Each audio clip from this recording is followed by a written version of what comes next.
Welcome to Edwin Eisendrath's It's a Democracy, Stupid. A set of conversations about our government, our politics, and the kind of country we aspire to be. Let me tell you something, folks. You can't fix stupid. And now, here's your host, Edwin Eisendrath on WCPT 820, Chicago's Progressive Talk. Hello, everybody.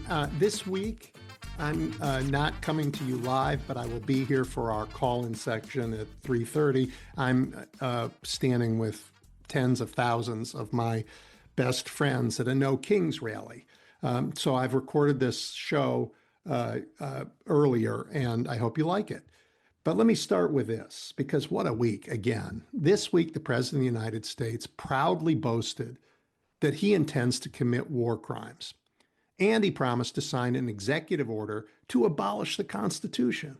And that wasn't all. Look, Donald Trump pretends he is America's dictator. And his political party not only lets him, they are actively helping him turn that pretense into reality. But there's another force out there. And it isn't in a galaxy far, far away. It is right now gathering in 3,100 spots across America, like where I am, and actually, as you're listening to this, its rallying cry is No Kings. And it is as beautiful and diverse and optimistic and powerful as America ever was. Now, look, I said Trump was promising to commit war crimes. What he actually promised was that the United States would commit those crimes. He promised our military would obliterate the civilian power infrastructure that keeps the lights on for 90 million Iranians. Iranians who, let's remember, until Trump decided to attack their country, were doing everything they could to remove their terrible leaders from power. He wrote this. If Iran doesn't fully open without threat the Straits of Hormuz within 48 hours from this exact point in time, the United States of America, not Donald Trump, us, you and me, will hit and obliterate their various power plants, starting with the biggest one first. Well, I'm sorry, destroying civilian infrastructure is a war crime and recognized as such by the United States, by the United Nations, and every signatory to the Geneva Conventions and to the Rome Statute of the International Criminal Court. By the way, not just Americans, but people all over the world called this a war crime, and Trump backed down and said, well, I'll delay my threat 10 days. Look, Americans are rightly proud of our men and women in arms. But we're wary of war. And if we have to wage war, we're determined to do it honorably, legally, and with an eye towards the impact that fighting has on the world after we're done. Donald Trump hasn't thought 1 second about any of those things. But we are emphatically not going to let Donald Trump turn us into a pariah nation that commits wanton destruction on civilians. We aren't going down that road. I said Trump promised to sign an order abolishing the Constitution. The background on that begins with the outrageous and illegal behavior of his ICE and Customs and Border Patrol folks in our cities. Recall, will you, that the Republicans created the world's largest domestic police force, or at least America's largest domestic police force, and an internal concentration camp program in their big, ugly bill. They appropriated $170 billion and set aside funds for a system of detention camps that could hold 100,000 detainees every day, and they added 10,000 new ICE agents. And look, after seeing what the president intended these ICE agents to do, first in Chicago, where they attacked an apartment building with a Black Hawk helicopter, then in Minneapolis, where they murdered 2 Americans who were protesting, Democrats fought back in Congress. They refused to fund DHS without reforms that would require ICE to follow the same rules as every other police department in America. Things like not breaking into your house without a warrant, improperly identifying themselves as police officers, not wearing masks, and not shooting American citizens and lying about it. And you know what Trump did? He said, no deal. My police force, no, we are not following the rules. And that led to a partial government shutdown because Democrats weren't having it. And that shutdown is most evident in our airports, where TSA agents are no longer showing up for jobs they aren't getting paid for. Americans understand what's going on and they blame Republicans for the chaos. So Trump is trying to, do something about that. He doesn't like being blamed. He sent his ICE agents to airports to do the TSA work. But you know what? They don't know how to do it. So the problem's just getting worse. So this week, Trump said, and here I'm just going to read you, I am going to sign an order instruction, that's what he said, the Secretary of Homeland Security, Mark Wayne Mullen, to immediately pay our TSA agents in order to address this emergency situation and to quickly stop the Democrat chaos at our airports. Please. Trump can sign whatever he wants. He can blame whoever he wants, but only Congress can appropriate money. If the president takes the power of the purse as he has taken the power to make war, why do we have a Congress or a Constitution?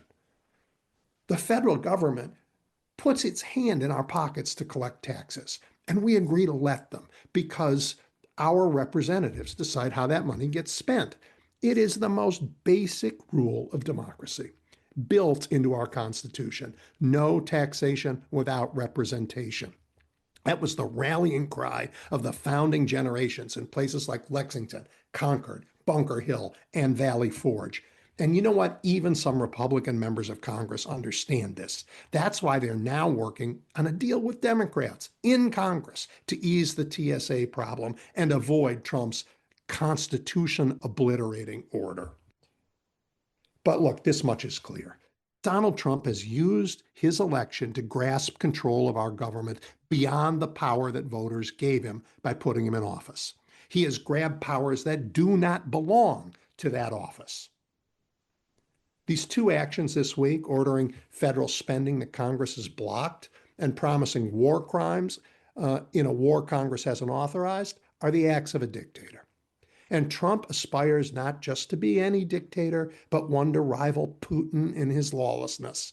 I mean, this week we learned that the Department of Justice knew it had no evidence against Fed Chair Jerome Powell, but launched a criminal investigation anyway. Think about that. Thankfully, a judge quashed their subpoena. No, you can't investigate when there's no evidence of wrongdoing. And on cue, Trump went after the judge, asking his lapdogs in Congress to pass laws going after what he calls rogue judges. Not content with taking Congress's power to make war and spend money, Trump wants to turn the judiciary into a political enforcement mechanism. Like I said, like Putin. And in election after election, Republicans and Trump's candidates are getting crushed. They're getting crushed. And on cue, Trump is pushing for changes to elections and, so he can retain power. Like I said, Putin. But look, as with spending money that Congress hasn't appropriated, what Trump wants and what we will let him have are two very, very different things. That's why this is a recording, because today is no King's Day, and I and millions of others are out to make that very clear. All right, I have a great show for you today. We're going to talk about some of the things I've talked about in this open and more. I've got great guests, and I will be back live with you for your questions and your comments at 3:30. You're listening to Edwin Eisendrath's It's the Democracy, Stupid on WCPT 820. Elon Goldenberg is a senior vice president and chief policy officer at J Street. He comes to that role after serving as the Middle East advisor to Vice President Kamala Harris and I believe the Iran team chief in the Department of Defense during the Obama administration. So these are not inconsequential credentials for the moment we're in. Hello, Elon, welcome. Well, thanks for having me. So we have about 45-ish minutes. I'd like to talk about the war in Iran, the dynamics in the region generally, which are terribly understood. Maybe the growing anger at Israel among a segment of Americans and the simultaneous, though I think only partially related, relationship to anti-Semitism. That's a lot to bite off. Sure.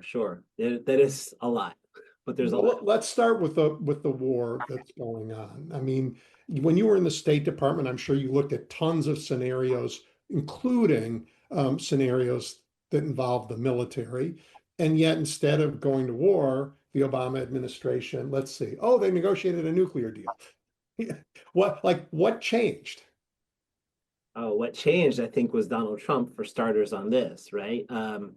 A decision to walk away from the Joint Comprehensive Plan of Action, the Iran nuclear deal that was signed in 2015, that really was, it wasn't perfect. It didn't have all the answers, but it actually had Iran's nuclear program as contained as it's been really in the last 25 years, and it was working. Trump unilaterally walks away from it in 2018 with no real alternative. At the time, and what we were told for years by critics of the deal is, no, no, no, we don't want a war. We just don't like this deal. And supporters of the deal would say, well, the problem is it eventually becomes this deal or war. And here we are, 7 years later, the deal is gone, and we're facing a military conflict. Ilan, you describe it as a deal. It was a deal. It wasn't a treaty, right? We weren't, there was no way, it was so controversial even at the time, there was no chance of getting Congress to okay it as a treaty. Right. No, I don't think you could get Congress to okay it as a treaty. And so it wasn't the treaty. It didn't fully bind us. It was a temporary 10-year agreement. You would have had to renew it or change, Mm-hmm. which was one of the criticisms of it. But at the end of the day, part of it was, look, I spent a lot of time, as you said, at the Pentagon in those years, gaming out alternative scenarios. And when you compared that pathway of diplomacy versus the pathway of going to military conflict, it always became very obvious that the end states of a military conflict, most of the likely scenarios, were just not good. Not good for us, not good for the Iranians, not good for the region, not good for Israel, really not good for anybody, which is why we opted for negotiated Mm-hmm. And um, I mean, some things have changed in part because of couple years of war. Iran is weaker for sure. I mean, the war takes place after Israel, the United States, and even in some instances the Saudis weakened Iran's proxies all around there. Hamas, Hezbollah, the Houthis. Um, so Iran is weaker. It was more tempting, but it's still the end games aren't any different. Right. And I think, look, I looked at a number of different scenarios for how this ends. We actually, when I was at the Pentagon, this is even going back to 2010. And there were plans on the books for how you deal with this scenario. The Pentagon is the department of what if everything gets messed up, right? So we have scenarios for if things go badly. And that involves with Iran a war, right? And so at the time we went to the planners and we said, well, what do you do in the aftermath? What we learned from Iraq is if there's no plan for the aftermath, this whole thing could just go sideways.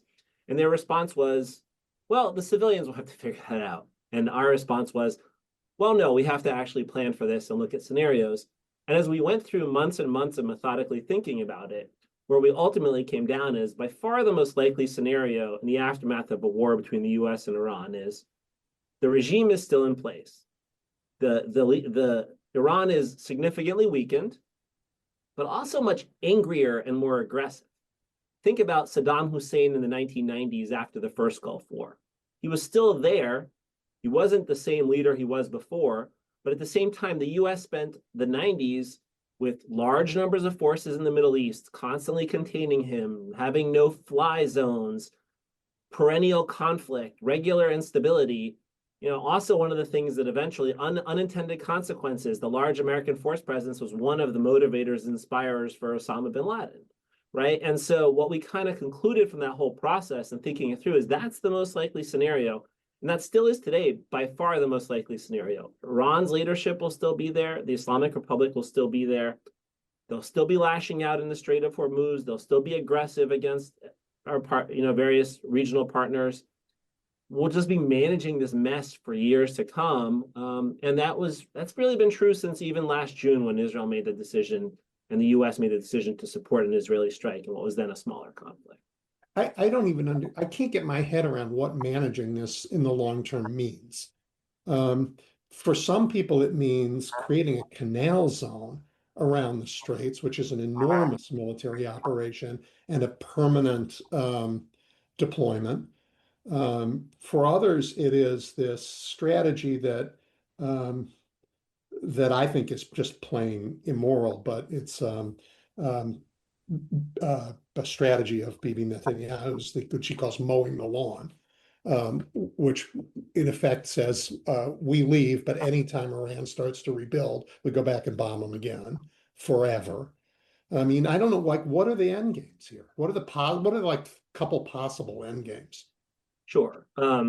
So the most likely one is the one you just described, right? Which is where we're kind of stuck in this world of the Saddam Hussein of the 1990s, right? So we are constantly rotating forces into the region. We're constantly undertaking strikes. We are, or some level of strikes. We're guaranteeing a passageway through the Strait of Hormuz. That's the most likely outcome. There's two others that I look at a lot. One is the good outcome, which is Iran's leadership is replaced with something that's more moderate. I don't expect democracy to break out inside of Iran anytime soon, but there's a world where, okay, let's say Mujtaba Khamenei is killed, or just more different leaders inside Iran take over, and they're not going to be Democrats. They're not going to be suddenly giving the Iranian people their freedom, but maybe they make a cost benefit analysis that, hey, what we've been doing hasn't been working. Maybe it's time to pull back on some of our nuclear and regional aspirations in exchange for sanctions relief. Now, that scenario was a lot more plausible before we started this war, and that's one of Yes. the problems, is that Ali Khamenei was 86 years old. He had had prostate cancer multiple times. He wasn't going to be around for that much longer. He would just contained Iran, let him pass away from the scene. There would have been a real debate inside that system. People aren't universal in their views, right? They all, It's and 90 million people, many of whom are well educated, and they don't like it. And at the beginning of this isn't what they thought they'd get when they had their revolution against the Shah. So there's a lot of that. Yeah. exactly. And I don't, it's not like you had gotten to democracy or something like that. But even within the leadership, there was debate and difference. Mhm. But instead of doing that, what you ended up with was forcing regime change on them by martyring him under the most extreme conditions possible, fighting for their basic survival. And so what did they do? You choose the hardline guy. You choose those who are going to fight because you're in the middle of a fight. And so really now we have the same problem we had a month ago in terms of their leadership, but instead of an 86-year-old leader, you have a 56-year-old leader. And that's a huge, I think that makes that scenario, unfortunately, much less Yeah. likely. The third scenario, and this one for us is the worst scenario in my view, which is total collapse. So, in that case, there's talk of the US supporting groups like Kurdish Like separatists. Kurds. The Turks aren't going to like that. No, the Turks aren't going to like that. So what do? They'll probably start supporting somebody else, right? You have actually Baluchis on the border with Pakistan who have had a long history of separatism. But Pakistan's not going to like that, so they might start supporting others. You start to see where if things collapse entirely, which I don't think is the most likely scenario, it kind of goes the way of Syria or Iraq. Now, Iran's been around for 2,500 years. It's much more of a unitary state than Syria or Iraq, who were drawn on the map 150 years ago by Europeans. So Right. There's no Sykes-Picot for the Persians. Yeah. exactly, Yeah. exactly. So I think Iran is less likely to go in that scenario, but total collapse would just be a humanitarian disaster, 90 million people, us getting sucked in, the region blaming us. Maybe not the worst outcome for the Israelis, since the Iranians will be too internally distracted to maybe fire missiles at Israel. But outside of that, I think really pretty catastrophic. Yeah. I want to ask you about, I want to frame the relationship with Israel in a way and get your take on this. I spent about 15 years working in the GCC. So it's a region I know pretty well. And it was my sense that the conflict in that part of the world was Sunni Shia more than everything else.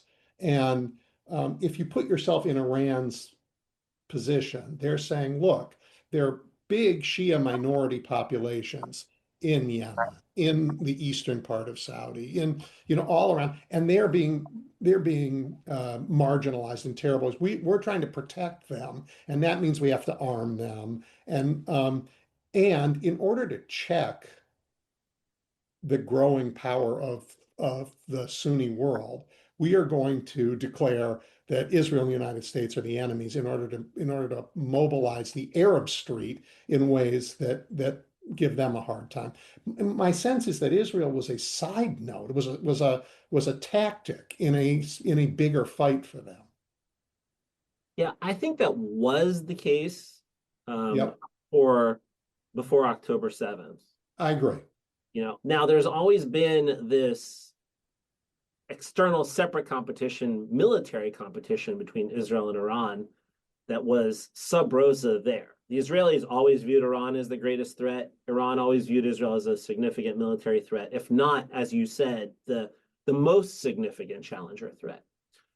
I think after October 7th, the Israeli mentality entirely changes. Mhm. And they get much more aggressive in response, I think justifiably responding to what was a horrific attack, but then going way too far in that response, right? It's one thing to defend yourself. And, the Israelis in many ways, if you remember how our country was in the years after 9/11, we had this national trauma, a willingness to do, frankly, and support all kinds of things that a few years down the road, Iraq, global war on terror, people started to look at and realize, wow, well, we just kind of went crazy and these were ultimately bad for us. If you remember, and people have disagreements with a lot of the ways, President Biden, handled especially elements of Gaza. I have disagreements with him, having served in that administration. But one thing I do remember and very much agreed with that he said is he went to Israel the week after and he said, don't make the same mistakes we made after 9/11. Don't go jumping into a whole bunch of wars with no plans for what to do. I mean, he didn't say all that. He basically said, don't make the same mistakes after 9/11. I think that's what he meant.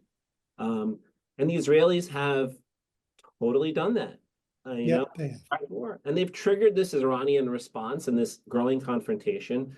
And now the whole region, which interestingly, one thing I'll say, I don't know when you were in the GCC, their mentality changed really after 2019. And increasingly their attitude was, let's just get along to get along. Let's focus on our economy. Let's focus on moving ourselves off of oil. Let's invest in the future. And let's focus on that. That's the number one priority for Saudi Arabia, UAE, Qatar. And they're stuck in the middle now between Israel and Iran firing away at each other in all of this. And, it's an unfortunate mess. But we have reporting that MBS in Saudi is pushing Donald Trump to take the entire Iranian regime. Yeah. So this is confusing to me, I'll acknowledge, because on the one hand, he's moved in a different direction. But on the other hand, you do have this reporting. So I think there's got to be some mix. I also think, look, Israel and the US attacked Iran. And that was one thing. And then Iran responded by attacking all the Gulf states. Right? Now, that's a separate thing. Gulf states were trying to not, many of them were trying to not start this. So now the Gulf state attitude is, well, now we got to finish the job here, guys. But do they really know what finish the job means? Can you actually effectuate that? What does that look like? But for the Gulf states, the worst outcome is precisely the one I started by describing, which is just a much more messy, unstable region. Yep. On the receiving end of that. So they're trying to say to Trump, well, okay, now we're in this. You got to take Iran down to such a level where they're not capable of doing this. But I don't think that level exists.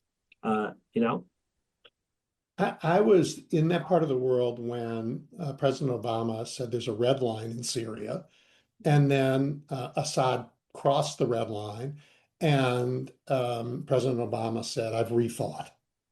And right, and the Saudis said to me, "We will never trust America ever again." Well, then they decided they would trust Donald Trump. He's launched this war. I don't know how it ends without them saying, "We will never trust America again." 100% agree. I 100% agree because they were thrown into this. But I think the problem is like pulling back more broadly. What the Saudis and the Emiratis want now, and the Qataris, I'm just not sure is possible. What the scenario we're facing now is very similar to Iraq and Afghanistan. Thankfully, without ground troops, it's air and naval, where we've set the conditions. Trump set the conditions on day one of overthrowing the regime. Now he's pulled it back and he's saying, just dramatically weaken Iran, right? So for us to win, we either need to have this absolute security over the Gulf or we need to overthrow the regime. For Iran to win, all they have to do is either survive or just be able to disrupt things enough, right? It's just one tanker every once in a while going boom in the Strait of Hormuz, and nobody else will push tankers through. It's just a few missiles getting through and hitting critical infrastructure in the Gulf, and world oil prices go crazy, and the Gulf states cannot just continue to function the way they want to. In that way, it's like Iraq and Afghanistan, in that we won all the battles in Iraq and Afghanistan, right? But all the Taliban or the Sunni insurgency or Vietnam for that matter, all they had to do, the Viet Cong, is Survive.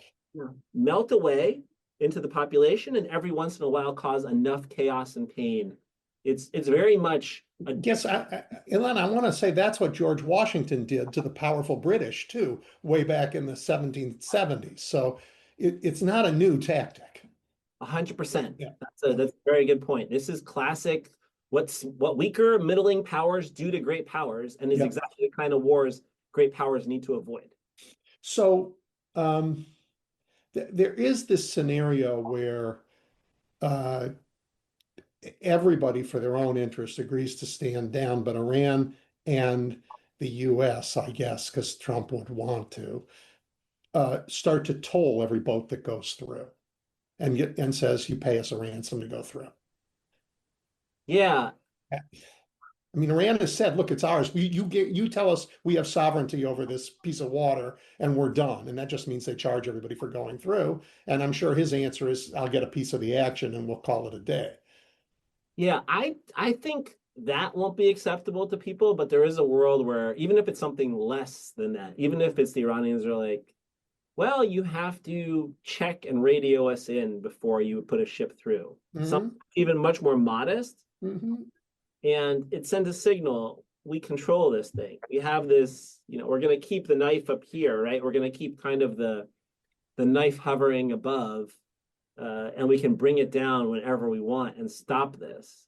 And so I do think that's a very likely outcome of this. I see, if I'm trying to get this to stop right now, and I think that really Trump should try to get it to stop, the smartest way for him to do that would be to go out publicly and say, we've succeeded. We've dramatically knocked Iran back.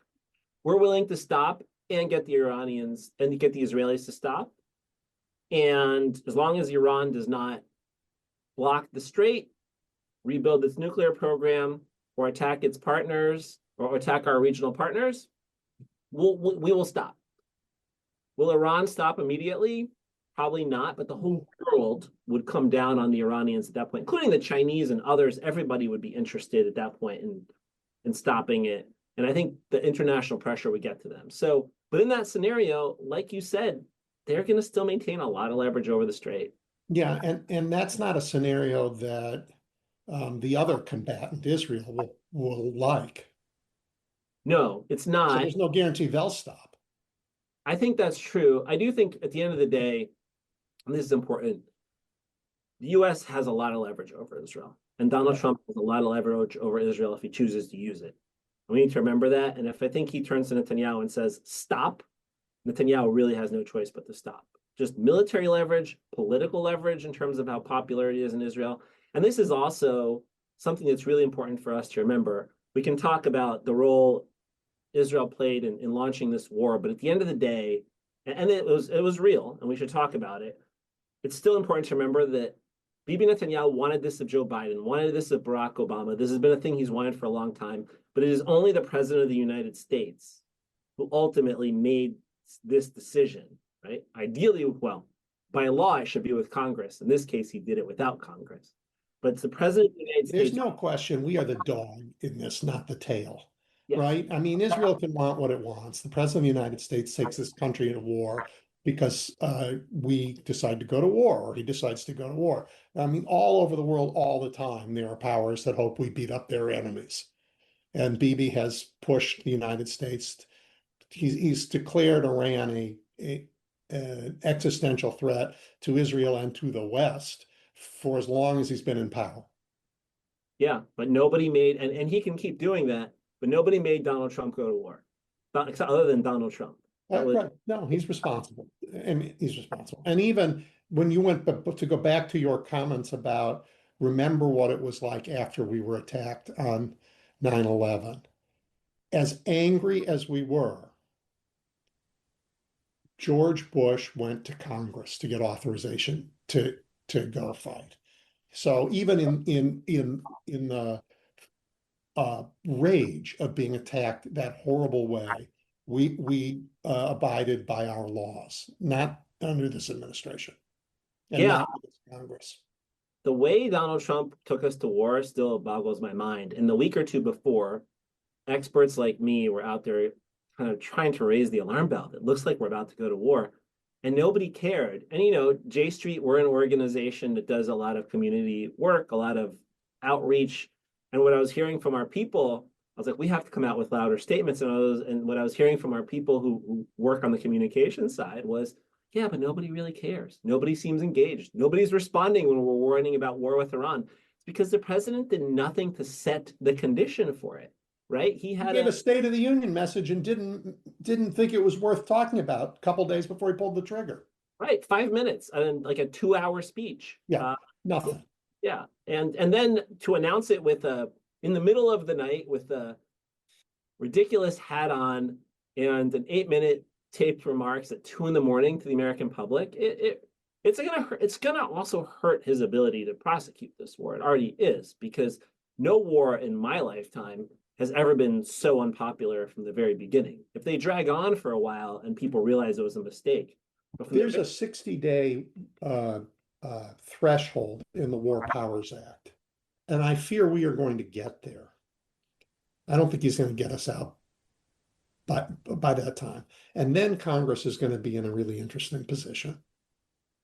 yeah, I mean, if Republicans are willing to actually start holding to account. And you do have some who are starting to say things. You saw this week, you had members of the army, even ranking members or chairs of the Armed Services Committee starting to raise the alarm, especially as there's been talk of putting ground forces, boots on the ground. I'm sure we could talk about those scenarios too.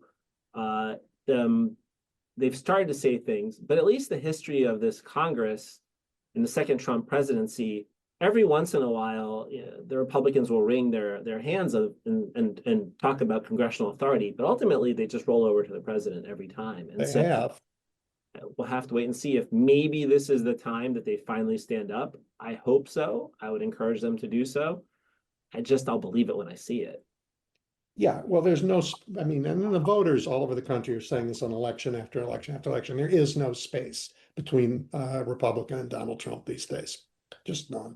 So you said we could talk about the scenario for boots on the ground, and I guess that's worth it. If you've done this war gaming, where do boots go? What is that about? What could that possibly be like? Sure. So there's a few different scenarios that have been reported out in public of potential options the U.S. is considering.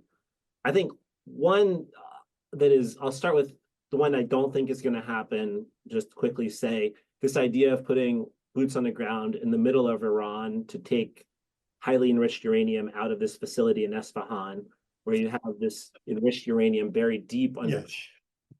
This Sounds insane. The problem is this is not like a smash and grab. Like, this is not like taking out bin Laden or Maduro or You have something. to dig down under the mountain they bombed. Exactly. And then you have to be there for hours. Then you have to transport this very fragile gas in canisters. And so in the middle of the country, hundreds of miles in, even Maduro, Caracas is basically on the water, right? So to do that, you'd have to put so many forces in to just guard a perimeter. Because what do the Iranians do if suddenly there's a big American force landing in the middle of the country? They'll flow forces from all over. So that doesn't seem realistic to me. More realistic is taking some of these islands in the Persian Gulf. The one that is most talked about is Karg Island, which is basically 90% of Iran's oil exports go through Karg. And so if you take Karg Island, which I think we could do, and there's U.S. forces being moved into the region, then you say to the Iranians, okay, now we've got 90% of your oil export capacity, give up. There's no indicator to me that that's what they will do. So far, they have not given up at any step. They've just escalated.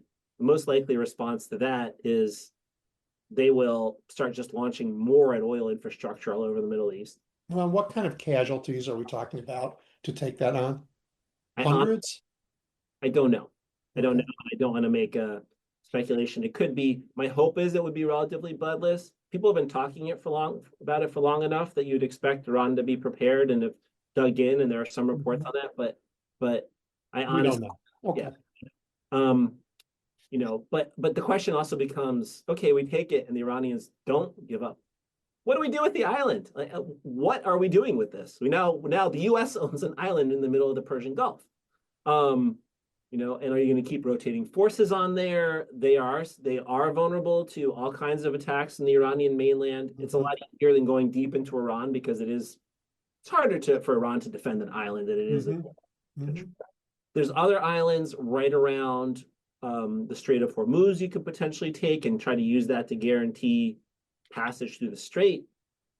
That makes sense to me as a potential option, but again, same problem. What do you do? And can you, like, the thing about closing the strait is it's not as though it's, open or closed, right? It's about, can you get private sector companies, Insurance companies. exactly, like insurance tankers, can you get these companies comfortable enough to go through? Iran is telling the world, hey, I don't know what you're talking about. This body of water is open. It's just not open to the people who are attacking us. Exactly. Frankly, a good article today I was reading, it's not all that different than what we've done with Iran sanctions. We don't sanction everything. We just sanction enough so no bank wants to do business with Iran. And that caused a huge economic pain for them. They're doing the same thing to us. So I don't know if military action takes care of that. On the topic of sanctions, can you explain to me why the President of the United States gave 140 billion in sanctions relief to Iran, and I might add to Russia too. But what I can't. It's mind-boggling. I think it was 14 billion. 14. I'm sorry, 14 billion. But it's still significant. Yeah. And basically, he's trying to keep oil prices down while he does this. And Iran has all this oil on, in the water. And so he gave them a waiver saying you can sell this oil to American companies. It's crazy. It's the first time since 1995 that Iran is able to actually sell oil directly to the United States. And it's not by doing a deal on its nuclear program. It's not by restraining any of its behavior. It's by threatening the Strait of Hormuz and closing it. And Trump wants to, and you did mention Russia. And I should say the single biggest geopolitical winner in this whole mess is Russia and Vladimir Putin. Oil prices are up significantly. They're an exporter of oil. All of the military weaponry that was before being sent to Ukraine and the focus on Ukraine, all of that is now going to the Middle East. And in these war games, that I've played in the past, sometimes you have a Russia team, sometimes you don't. If you do have a Russia team, like, their job's pretty easy. They would just sort of lean back, be quiet, and enjoy. And that's what's happening right now. Yeah. And let's take a geographic detour to Lebanon. What is actually going on there, and how does that end? Yeah. And that's an important. By the way, I love Beirut. I spent a lot of time working there. Beirut, and I know the world is going to think I'm crazy, but Beirut is Arab Tel Aviv. They're very similar, lovely cities. People enjoy being in them, and this conflict is terrible. 100%. It's a beautiful. It's very kind of international and very dynamic. And it's a real tragedy. What's happened there. And even it used to be. Really, before 1975, people used to call it the Paris of the Middle East. Yeah, right? It is a beautiful, beautiful place. Now, with great people. Yeah, it's and a large Lebanese American population, by the way, probably the largest of any Arab population in the United States. In terms of Lebanon, I think it's really important that you brought this up because Iran is driving the news in terms of global implications, geopolitics, but in terms of human suffering and the potential for a real disaster, what is happening in Lebanon is actually much more significant if it goes ahead. Now, a little bit of history review, right? Hezbollah controls and has long controlled southern part of Lebanon, right? Going back to Israeli invasions, during the Lebanese civil war that created the backlash was the creation of Hezbollah with Iranian support, Iranian proxy. After October 7th, the next day on October 8th, Hezbollah made the choice to get involved in the war, start firing away at Israel. Ended up not going well for them. It took a while, but in late 2024, Israel conducted major operations against Hezbollah, killed its leader, Hassan Nasrallah. Frankly, those operations were much more effective and much less damaging to Israel than anybody expected, than the Israelis expected, than the United States expected. It was kind of a good news story. And in the aftermath, you had a Lebanese government take over that was the best Lebanese government we've maybe ever seen, certainly since the Civil War. Willing to distance itself from Hezbollah, willing to press Hezbollah, and slowly trying to make progress in the aftermath of the ceasefire that was signed in late 2024 and displacing Hezbollah and bringing in Lebanese armed forces. Now, is it perfect? No, this is a years-long process to try to get rid of Hezbollah and to try to weaken it, marginalize it, and put in place something better. But I think they were making meaningful progress and the right kind of noises. And unfortunately, not good enough, not fast enough for this Israeli government, who is, I think, again, too short-sighted and just looking at, every nail is, if you have a hammer, everything is a nail. That's kind of where they're at. And it's still that post-October mentality, plus a very hard right-wing Israeli government. And so throughout, the Israeli government is using too much military force to undermine the possibility of this new government. And then after this war starts, Hezbollah jumps in and fires missiles at Israel. Now Israel has announced, basically pushed 1 million people, told them to leave areas of southern Lebanon, and is talking about a major invasion that would go miles in, almost to Beirut. That has not happened yet. The beginnings of it have happened. But if it does happen, the level of killing and death and destruction you will see, and the damage to Israel too, not just to Lebanon, I think will be much more significant than what you're even seeing with this fight with Iran. And well, I mean, the images Americans have in their head, and it's contributed to a great deal of anger at Israel, is Gaza. Yeah. And if the plan is to do to southern Lebanon what they did to Gaza, the world, I think, will not put up with it. 100%. And you have these Israeli defense minister and Israeli, hardliners like Smotrich and Ben-Gvir, but not just them, the minister, Israel Katz, referencing Gaza and saying Gaza worked, and this is what we need to do in southern Lebanon. And this is what absolutely needs to be avoided in southern Lebanon. I think it would be a human catastrophe and a catastrophe for Israel. If you thought its global image wasn't so tarnished and isolated already, this just would take it to the next level. So my hope is that this war with Iran ends soon, and when it does, Trump also restrains Netanyahu to not go into Lebanon, but I have no faith that will necessarily happen. We have about 7-8 minutes left, and I think I probably did a disservice to people who are listening by not starting with, could you explain what J Street is, what AIPAC is, what the relationship is, because AIPAC is known in elections, in Democratic primaries, and not happily these days.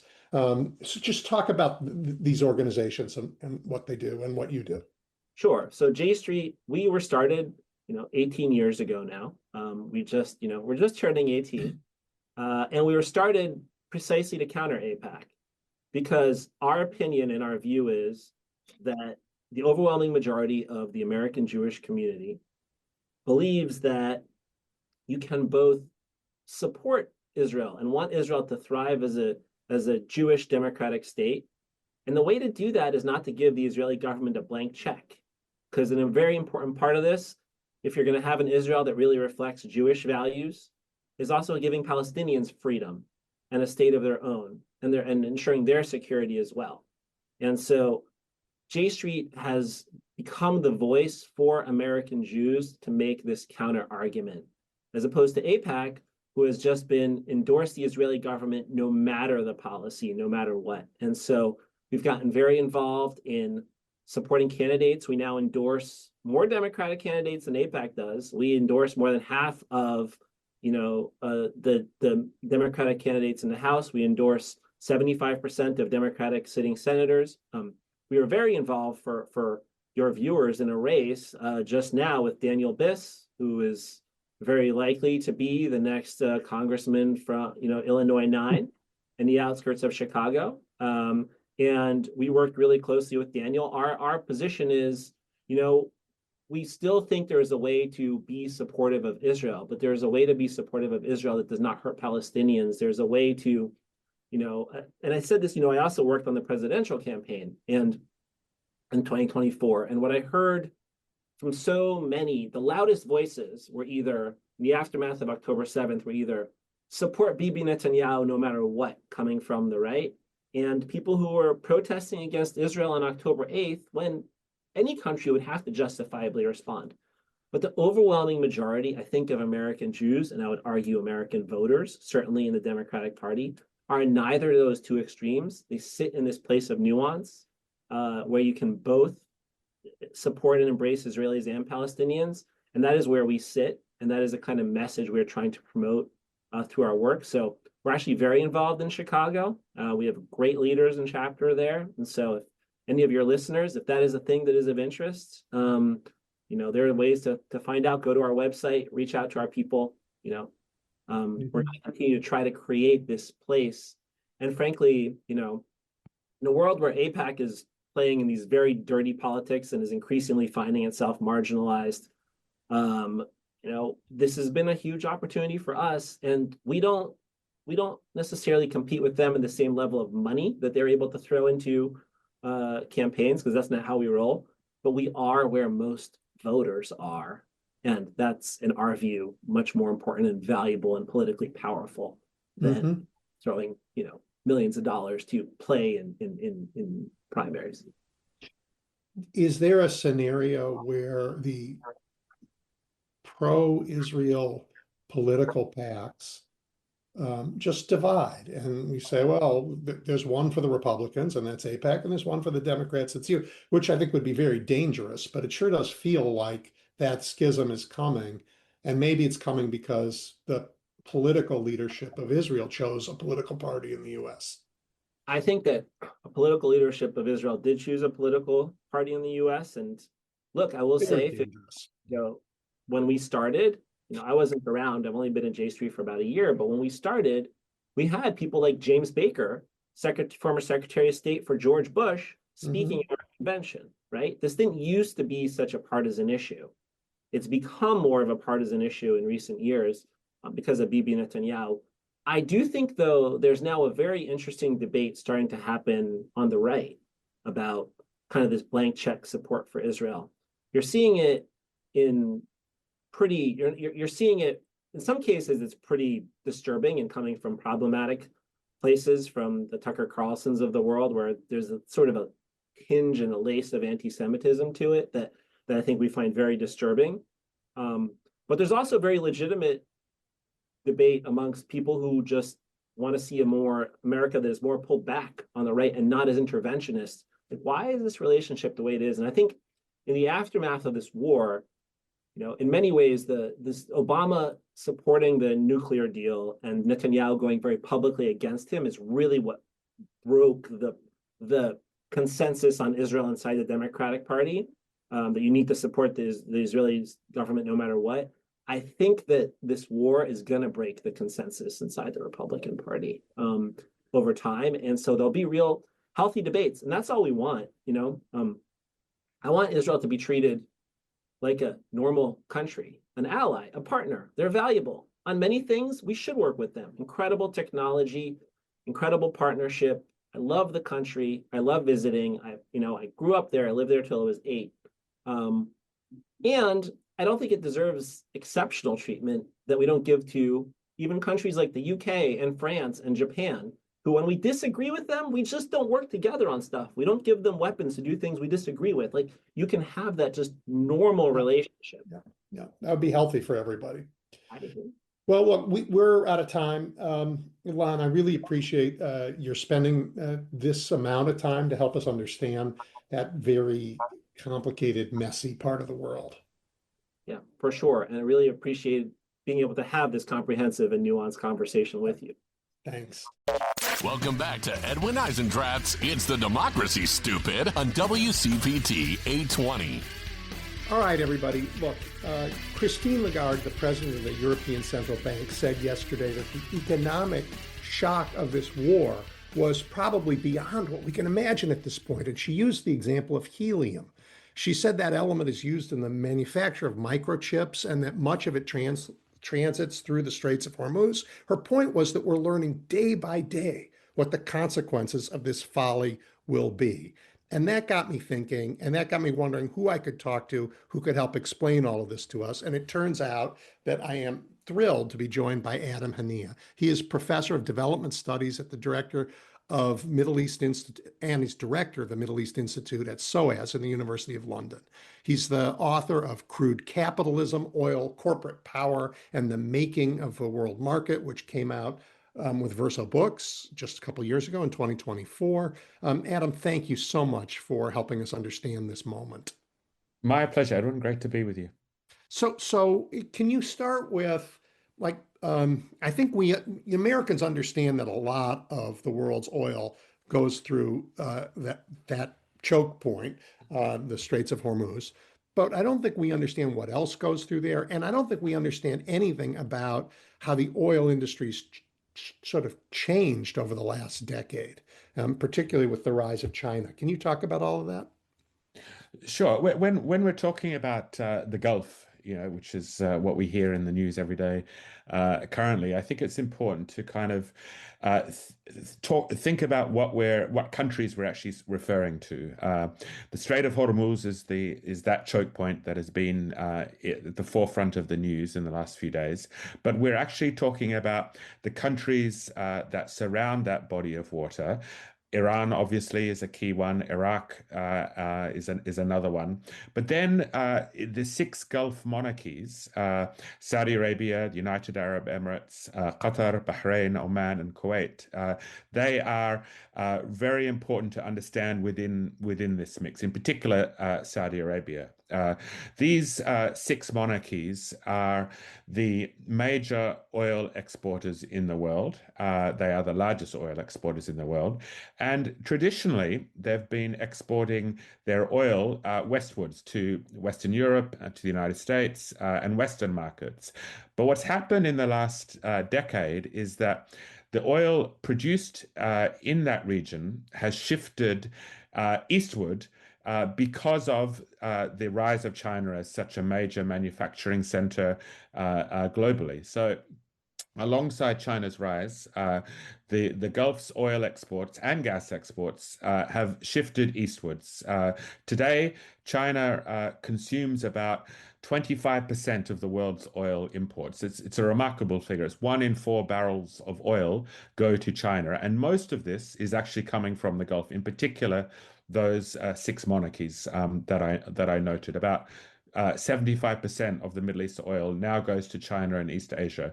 And that was not the case in the past 8 decades, where oil predominantly went to Western markets, as I noted. Yeah, important to note that one of the reasons that can happen, China certainly has the appetite for it, but in the same decades, the United States became an enormous energy producer. That's absolutely right. In the West. Yeah.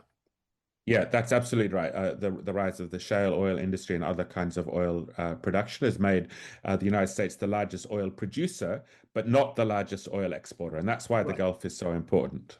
Right. So that's a kind of big change. And let's talk for a bit about the sort of sectors of that.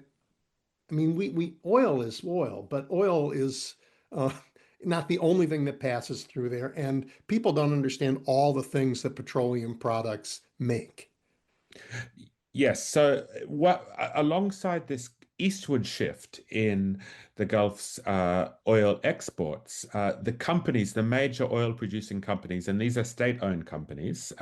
In particular, I want to highlight a company called Aramco, which is the Saudi Arabian national oil company. It's by far the largest oil company in the world today. It has the largest reserves, the largest exports, and in fact, last year, the profits of Aramco exceeded the combined profits of the five biggest Western oil companies like ExxonMobil, BP, Shell, Total Energies, and Chevron. So it's a massive company, Aramco. So what's happened alongside this eastward shift in the Gulf's oil exports is these national oil companies have expanded dramatically in size.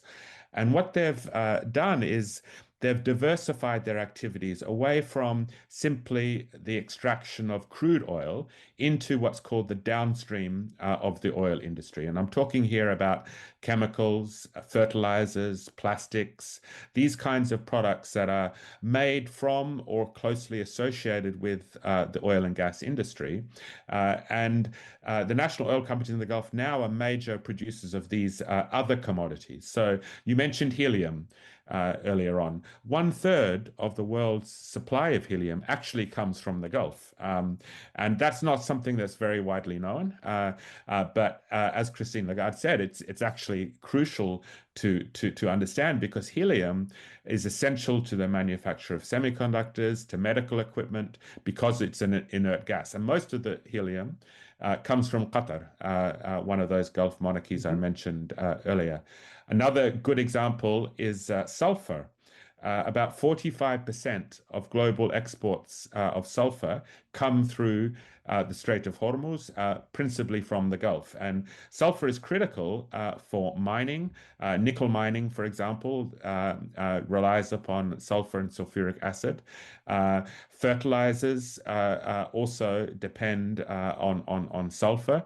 And this is another crucial example, actually. Around a third of the world's fertilizer exports, urea and ammonia, also come from the Gulf.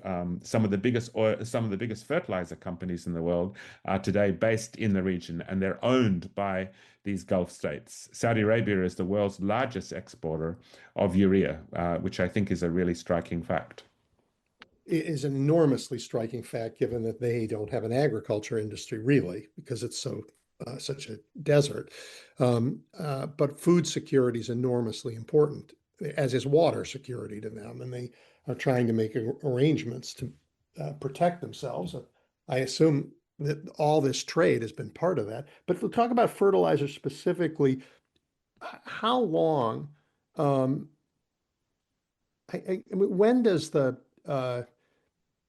I don't know, the lack of a market for fertilizer, I guess, or to get the raw materials out, start to impact agriculture around the world? Well, there's a few different dimensions to this. One is the actual rise in prices that we can see, the kind of food price spikes that will come from this choke point on fertilizers. So, you know, that could happen relatively soon because there are growing seasons in the Northern Hemisphere, for example, coming up in the next few months that will depend upon an adequate supply of fertilizers. And obviously, if those fertilizers aren't coming through, then we will see potentially large spikes in the price of food, as we saw, for example, in 2007, 2008, when there was a major food price spike. And we could also see with this the countries that are highly dependent upon fertilizers, like India, for example, unable to feed their populations. So this is a really, I think, crucial thing to think about in the current context. And when I think about agriculture, of course, there's the food that gets grown, but there's also this food that gets packaged. I mean, the supply of food relies on packaging to move it around. I read about a South Korean company that makes ramen noodles, but they can't get naphtha which is the a petroleum-based product that's used in making the plastics that they use to package the products. And so they are shutting their plants down because they can't package their products to sell them into the market. This is a really critical point, and it's part of this downstream diversification that I spoke about. These big oil companies in the Gulf have also become major producers of plastics. About 40% of the key basic plastic polymers, which are polyethylene and polypropylene, Mhm. come from the Gulf region. And these two basic plastics feed into everything that surround us, packaging, the kinds of synthetic and plastic products that are in basically everything around us, our clothing, for instance. So a Tires, lack of water bottles, rubber gloves, absolutely. the PPE that is so important for healthcare workers, toys, garbage bags. So what we will see undoubtedly with the inability of these basic plastics to be exported is the way in which these price rises will move down the supply chain. So it's not just the basic plastic; it's these products that are made from these plastics that will undoubtedly will see price rises in.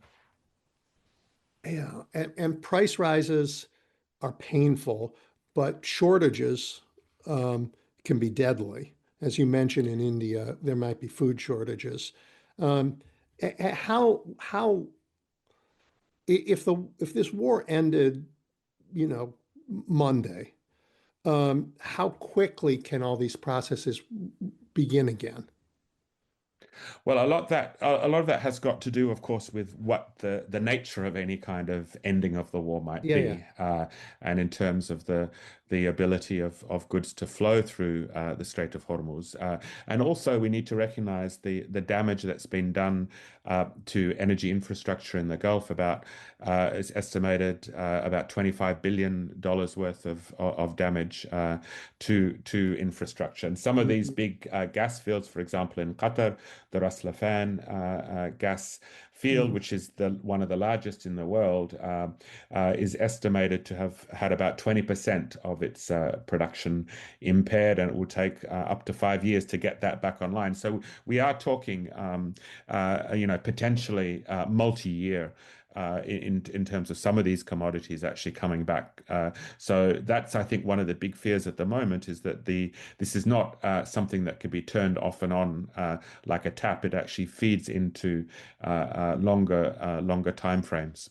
Yeah. And looking at the planet, some parts of the planet are more vulnerable to the effects of this. You mentioned India, but the talk about the global South more generally. This is a really critical point, and I think one of the problems with a lot of the way that the discussion and the media focus on the war has kind of unfolded is the discussion or the focus has been on basically the United States and Europe and the potential kind of impacts of energy price rises on those areas. But in the global South, who depend fundamentally on these kinds of fertilizer inputs, on imported food, and therefore becoming particularly vulnerable to food price spikes. It's undoubtedly that's where we'll see the largest shocks, as we saw, for instance, as I said in 2007, 2008. Yeah. And the other thing to really, I think, consider in this respect is that many countries are already teetering on the verge of famine or famine-like conditions, particularly in the region itself. So, for instance, Sudan and Yemen, these are countries that have been racked by war and conflict And climate over the change. last Yeah. few years, Oh, yeah. and the Yeah. impact of climate Yeah. change. They get their majority of food from the Gulf. Those countries, if we do see significant price spikes, are already facing a crisis situation. So again, it's important to think about that, I think.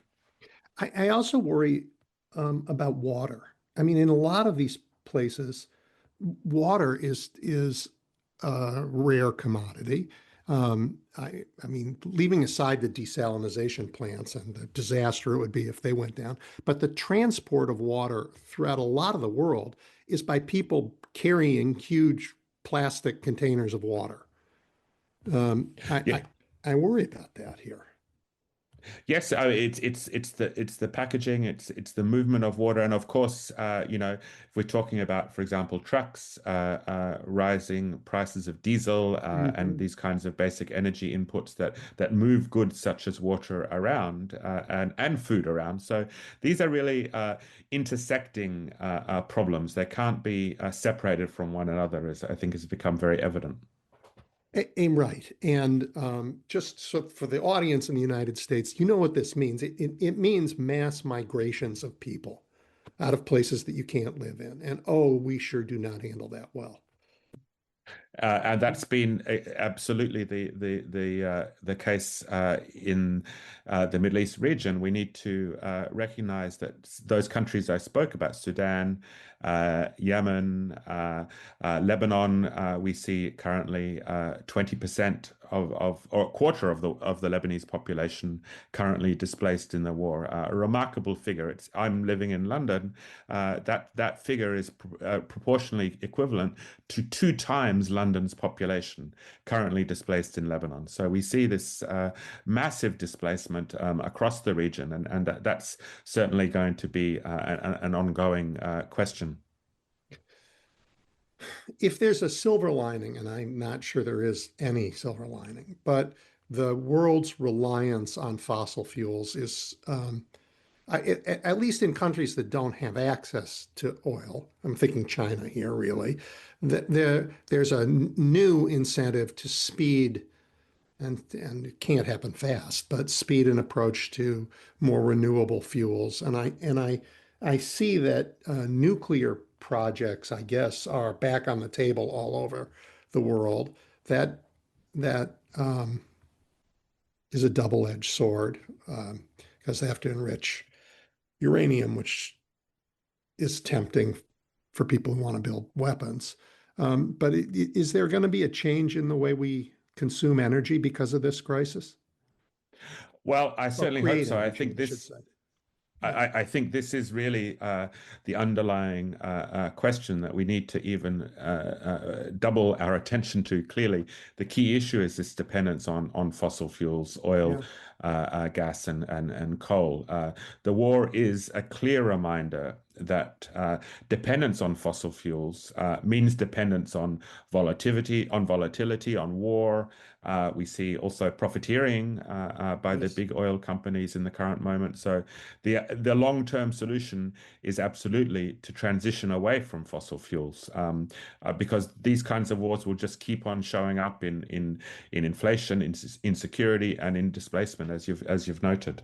Yeah, but as you have educated me in this conversation, even if we get our energy from other sources, we have now, our chemists have found a way to make so many other things out of oil that yeah, it's going to be an important part of our economy forever. I mean, think of everything that's plastic.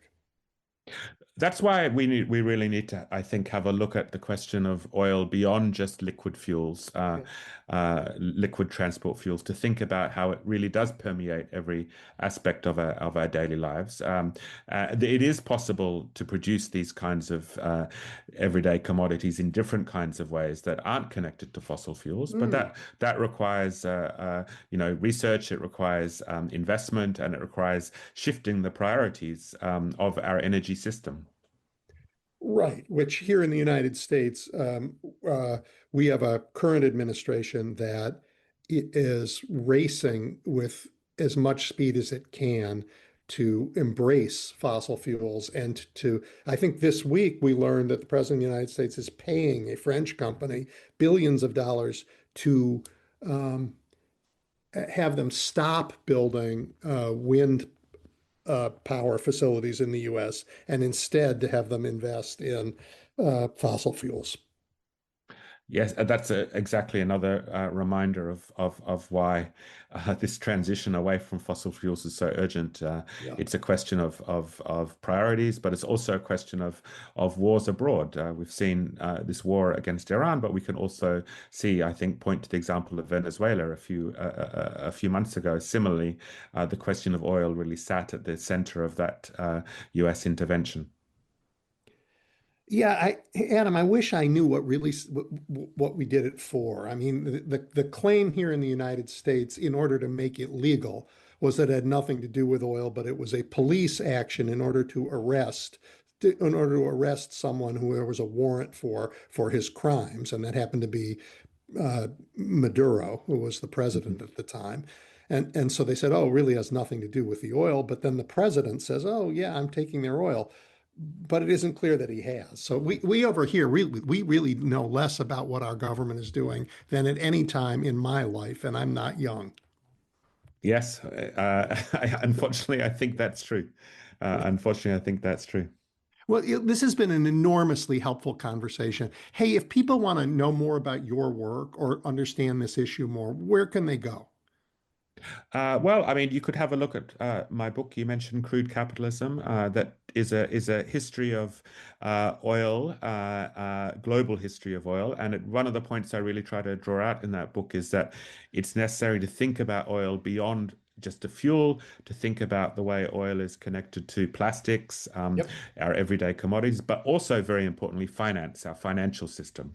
I spend a lot of time trying to think about the ways that oil is bound up with the making of global finance. And I think that's another aspect of this that often goes unreported.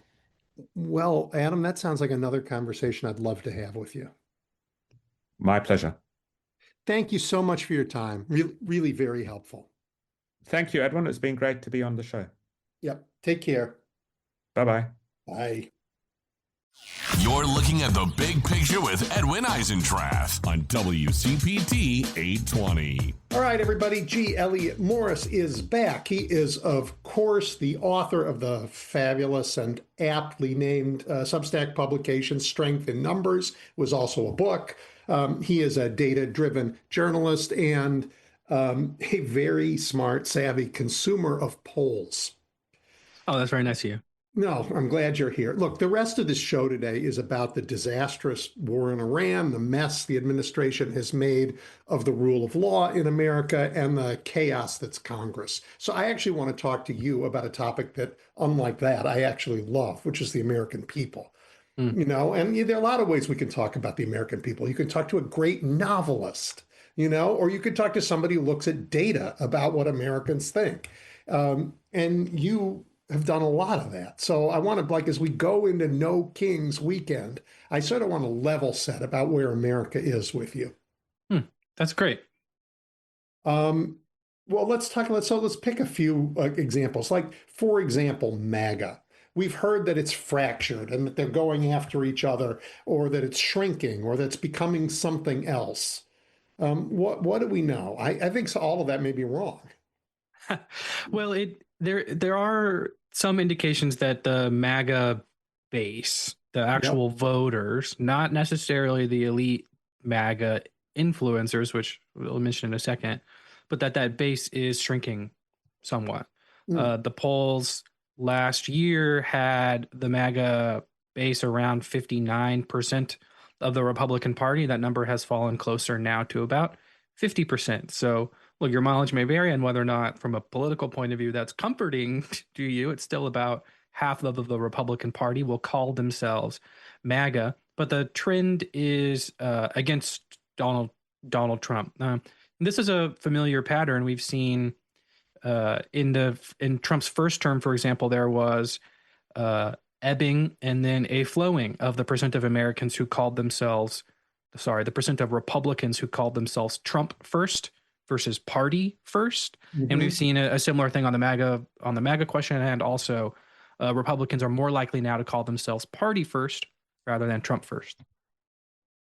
Is the Republican Party, are people who identify as Republican Party getting bigger or smaller or the same?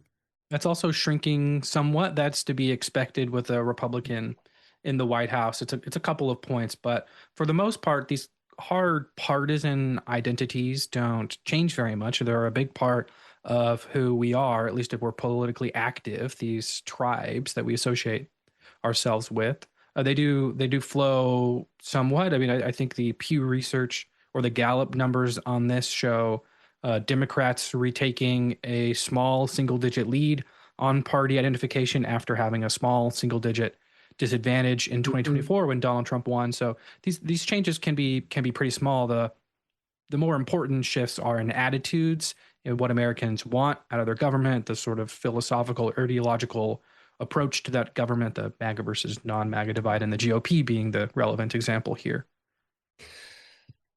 What do Americans want out of their government? What do we want?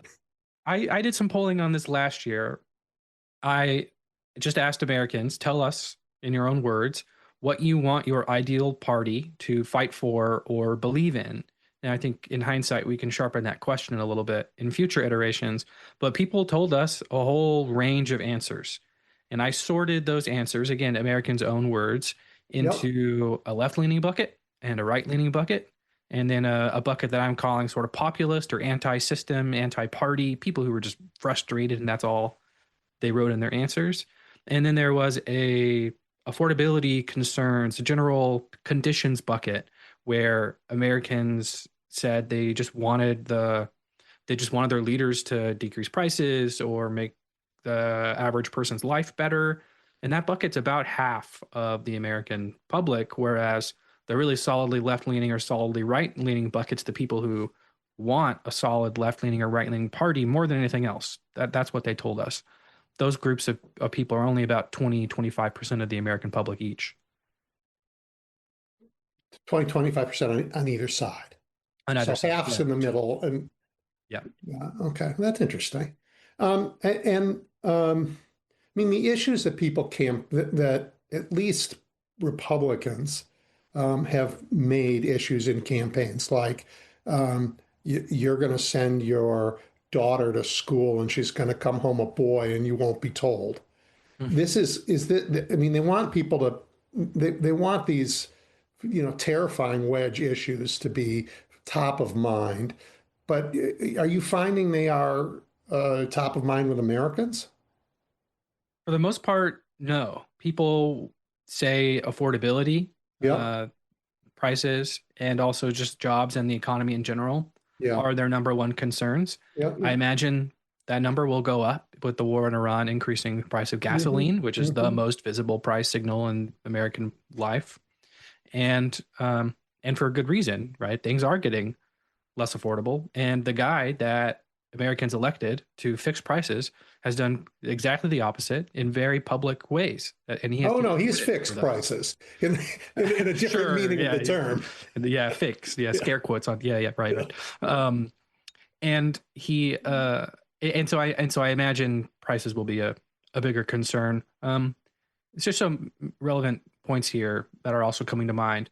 In the Virginia election, 2025 governor election, I'm from Virginia, so it's coming to mind here. Or I'm in Virginia, I'm from Texas. That notwithstanding, trans issues were not a priority for Americans. In fact, they were quite a baggage for the Republican candidate, Winsome Sears here.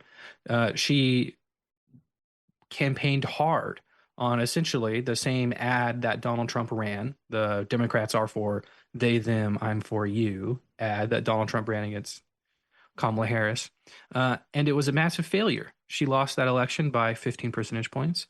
And when you asked Virginians in polls, who do you trust to handle transgender issues? They said by a 16 percentage point margin, they favored Democrats. And I think it's because in this race, Abigail Spanberger was saying this is a distraction, leave it up to local communities, leave it up to parents and to doctors. And let's think about the role of government as helping, broad economic conditions. Let's stop.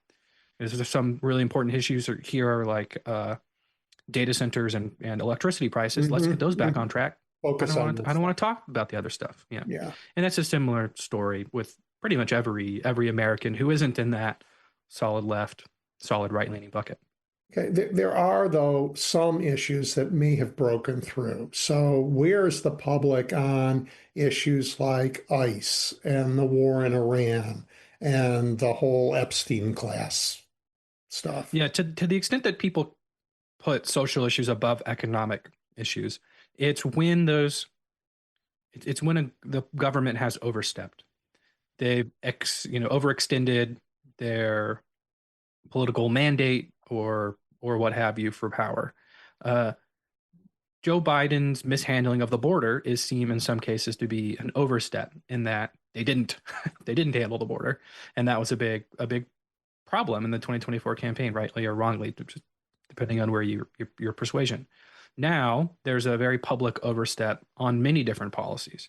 One being the transgender policies that Republican state legislators are trying to accomplish with state driver's license requirements. One being national mass deportation agenda by Donald Trump that is underwater 60 or 70 percentage points, depending on how you ask it. Most Americans, just to spell that out, about 60 or 70% of Americans say we shouldn't be deporting long-term immigrants who have families or who have worked jobs and pay taxes, et cetera, which is, of course, part of the mass deportations agenda. And these are overreaches.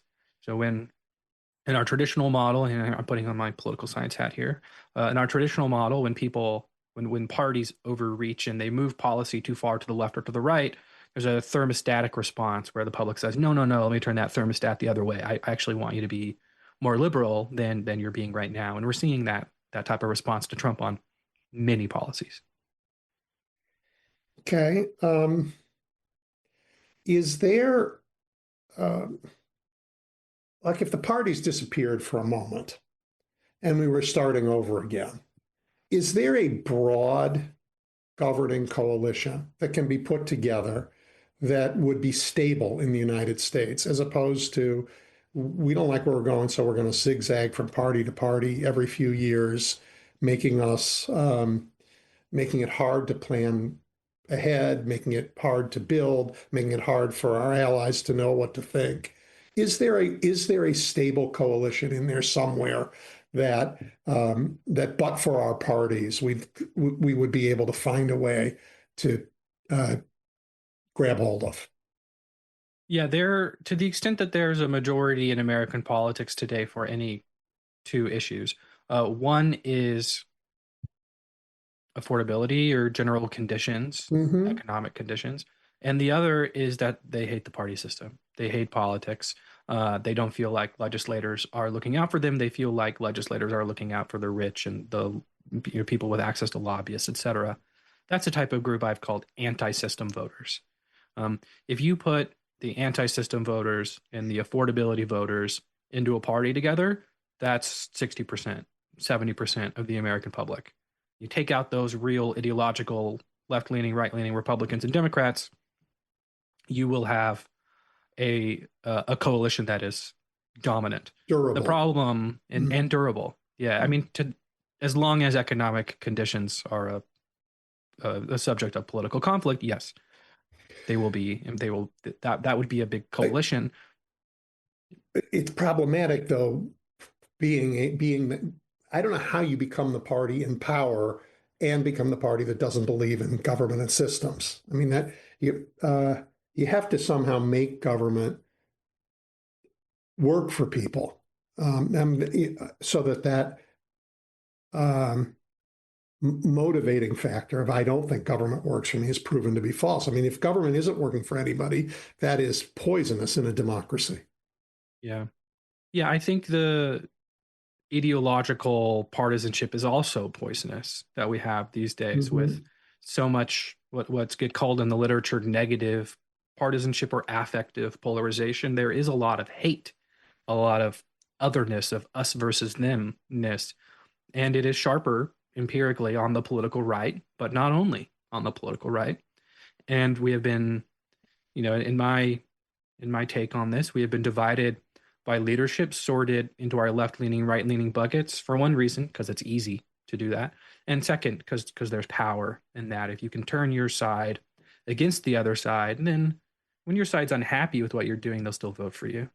And you have more latitude to not solve the underlying conditions of American politics and the economic system that have led us to a deep, deep frustration in the American political psyche today. I think, yes, to answer your question from a couple of questions ago, if we had more proportional representation in America, so an actual system of proportional representation where the legislators are allotted by the percentage of the vote that they get by some governing body, or you use ranked choice voting to try to have more proportional outcomes, and we would get smaller parties because of that, and we get more parties because of that, and they'd have to cooperate with each other to wield a majority of a power in Congress and maybe in state legislatures as well. And I think if we had that, then we would have a government that was more geared towards solving those underlying economic problems we're all feeling, rather than doing partisan saber rattling on C-SPAN. Yeah, I mean, I think that's probably right. I also think that we can't, whatever method we use for voting and map making, the unlimited amounts of political money and dark money make it so that candidates are working for the map makers and the money rather than the voters, and that's a Citizens United problem. Yeah, I think there's a lot of that in both the election cycle, where you have to raise money to compete because TV advertisements are expensive, and we've all decided we want to run TV advertisements for our campaigns, or people are also expensive and you have to pay people to help you run the campaign. But a bigger problem, or perhaps as big, is lobbying outside of the electoral context when the lawmaker actually makes it to government. And there's even abstracting away from the money, there is a weight that sits on lawmakers that pushes them to believe lobbying from powerful people that have power. That's the weight of power. There's also just a dearth of knowledge in politics today, and those people with informational advantages that can come in to an office in the House and the Senate and say, I have all the information on this issue that you could possibly need, and here's my poll that says this, and let me take you out to a nice dinner near the Capitol. That sort of pernicious wheeling and dealing, it also has an effect of pushing policy away from what the average American wants, because they don't have access to those levels of power like a oil lobbyist would, for example. Okay, well, and you think more proportional representation gets at the lobbying problem too? I think money could still be a problem, and lobbying could still be a problem. But if you have more parties, then you have more pressure at the election period to have said, I delivered for the American people on this thing, rather than, oh, don't you really just hate the other guy more than you're dissatisfied? Yeah, and that's the problem that a lot of these different methods of voting is meant to deal with, right? Ranked choice, for example. You just can't win on hate. Yeah. It's these tools are meant to accomplish two things. First, to get more moderates elected, and there's very limited evidence that is actually the case. But to unlock us from our partisan hate, to offer us a sort of off ramp, and that is potentially very powerful. We'll see if it works in getting someone like Mary Peltola elected in Alaska again. Yep. She won one statewide contest there for the House in 2022, I believe. She might win another seat in the Senate, partly off of the unlocking of partisan mentality in Alaska towards, this sort of, she has this sort of guns and fish party. Right. Now right. that might be success. And you can imagine something like that working in a state like Nebraska that has independent, or Montana that has independents running for U.S. Senator. It's similar. There's a sort of unlocking of the partisanship, or automatic partisan responses that could allow for more cognition and rationality on the part of the voter, and more what gets called sometimes mutual aid in the campaigning lingo, the operative lingo, but just like service for your constituents, both physically, directly, and in what you vote for and advocate for in Congress. And this problem is less evident the more local the elections are. I mean, your city council person has a job to do, and everybody knows it. They can't hide behind the lobbyists in the same way. Yeah, and And that's a lot of democracy in America is local. and they have work to do. You know, They have they're work not, to do. they're not sitting around waiting for a vote to be cast in Congress or taking a recess for a month at a time when it's hot in DC. I have to stay here when it's hot, by the way. I'd love to take a month recess from my Yeah. job and go back home or wherever, where it's nice and cold.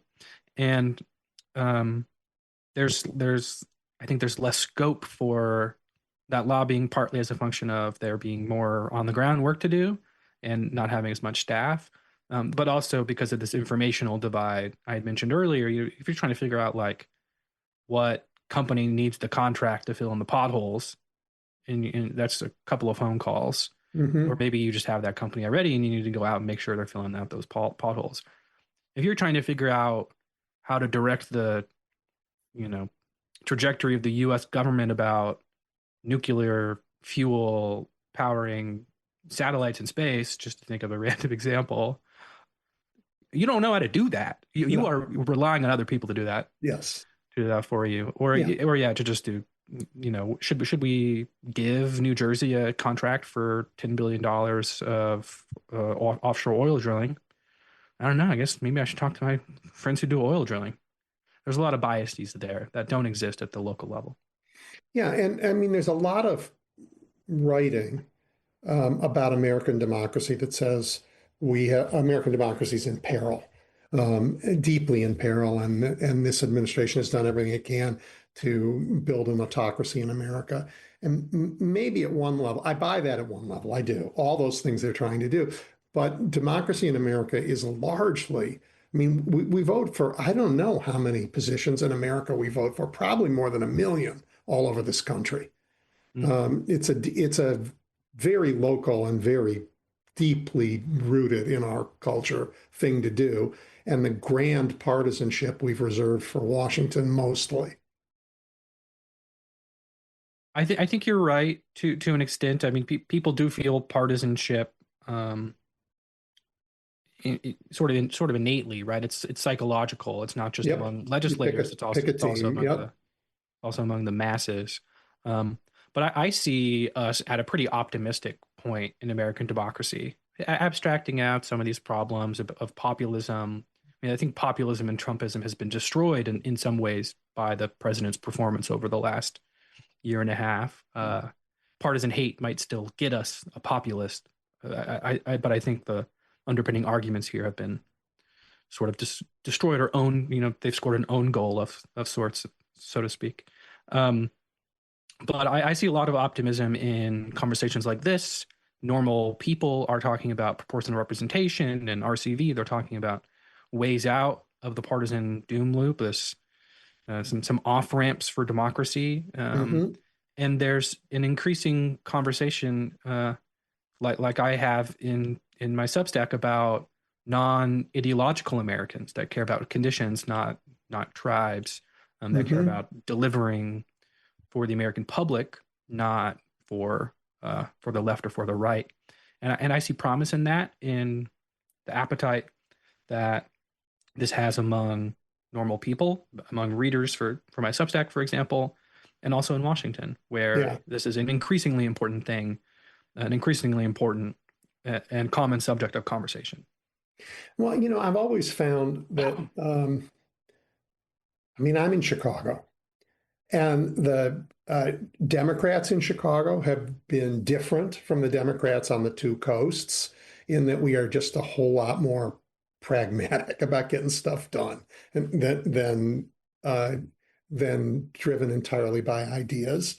And the same thing was true for the Republicans in Illinois. They were far less ideological than the ones that came out of California or out of the coasts or out of Texas for sure. They had just a practical side. And I think voters like that. You will know the politics of Chicago better than me, Edwin. But I'll say there used to be in my reading of history, a coalition of left-leaning people who wanted to build stuff, just generally speaking, housing or factories or entire cities. And that required some amount of energy, goal setting around growth, and trade-offs, like very expensive environmental trade-offs, very expensive trade-offs in regards to social mobility in terms of the highway system, to take one example. And there's very little appetite for that these days. This has given the abundance movement an opening in American politics.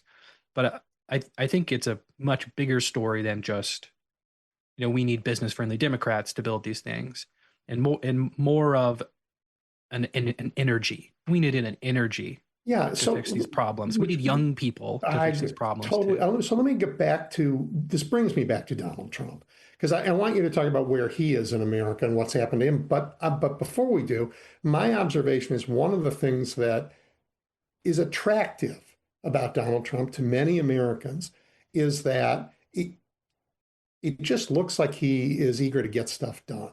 Now, it may be that he gets 4 contradictory things done by breakfast in the morning, but he has an administration that looks like it can get stuff done. I mean, it's stuff nobody wants, which is, causing a problem. But I think the energy of the administration is something that does appeal to Americans. Trump has a problem solver persona that is very attractive. And to the extent that some people have said, Democrats need a Trump in the future, someone who is sort of off the ideological spectrum, anti-system, but also who gets stuff done, who says he's going to deliver for the American people. You've been betrayed by big business and lobbyists in Congress and the woke mafia, or whatever he says. When he does that, he's using rhetoric that says, I'm gonna fix the problems that are ailing you, and I'm gonna put a lot of energy behind it. I'm gonna break the law for it. I'm gonna reorient the entire theory of the presidency to accomplish this for you. There's a certain appeal to that certainly. We had a mayor in Chicago who waited for, I think, 5 years more, that he was trying to get approval to close a runway on an airport that was stuck out in Lake Michigan. And one day he just got fed up and had bulldozers tear up the runway and called it a day. And people, they kind of liked it. I actually liked that airport, so I wasn't so happy. But, they just, the amount of red tape we've put in our way has been frustrating for both parties. I'm just trying to figure out what airport you're talking about. They didn't tear down Midway, did they? Meigs Field. Meigs Field, not Midway. It's not there anymore. It's a concert venue now. Well, one public good for another, I suppose. Yep. One tax sink for another. But I think there's a there's a lack of energy, and this is why there's been a success for younger candidates who provide such energy. Mm-hmm. But it could also be dangerous in the appeal of norm breaking that gets justified. There's a tendency or temptation to say, let's just throw out all the rules to deliver for the American people. And I'm sort of that's not a good here. idea. No, we kind of, well, people do still like the rule of law, don't they? They seem to. Yeah. Okay. Well, that's important. I mean, it's getting challenged every day, so that's important. So we're heading into No Kings weekend. Lots of people are going to go out and protest. What's the importance of protests like that in a time like this? Protests are powerful in that they offer signals to the media and to social media that are undeniable in a sense. If I cover the polls and say Donald Trump is unpopular, only 37% of the public approves of him, they disapprove of mass deportations and tariffs in Iran, and there's a lot of energy behind that, and that people feel that intensely, that's one thing. But when there's visual evidence of that across 2,500, 3,000 cities, whatever it'll end up being, Mm-hmm. and 10, 12 million Americans show up for that, and the media, like TV screens that the president pays a lot of attention to, are just packed with people with Yep. heads looking from a bird's eye view for 2 or 3 days. That agenda setting potential Yep. is very powerful, and that's, I think, the primary tool from a national media perspective. Protests also historically have been key to, of course, the success of many social movements and civil rights, in part because they focus the national conversation on them. Mm-hmm. Yeah, and the people in them don't feel alone anymore. All right, so the polling on right track, wrong track for the country is that we're on the wrong track, mostly. To me, that says that the country's on the right track, because it says that Americans are on the right track. They realize where we're headed is a problem and they want to fix it. And that makes me an optimist. I don't know about you. Yeah, I try to be a perennial optimist. That gets me in trouble sometimes, but I try to do so in a way that I don't sort of deny the reality in front of me. But I ask a different question in my polling. I don't ask right track, wrong track. I ask, do you think things are going well? Or do you think things could be going better? Or do you think things are going so poorly that major changes are needed? And today, 52% of Americans in my latest survey out this week say things are going poorly and major changes are needed. Only 10% say things are going well. Yeah, to your point, I think there's a correct diagnosis among the American public that that Washington isn't delivering for them. The economic system is somewhat falling apart. Late stage capitalism is not helping the average person, to put my political hat on here for a little. We're being severely exploited and undercompensated for that. And people are saying, hey, like enough is enough. That enough is enough is why we got Donald Trump twice. And if a Democrat can capture that enough is enough sentiment, then perhaps we'll have a President Alexandria Ocasio-Cortez in 2 years. Who knows? But I think that underlying sentiment is a source of power itself, and I do hope someone uses that for good one of these days. Right. I mean, when you get elected on anger, the track record is not good for delivering for people.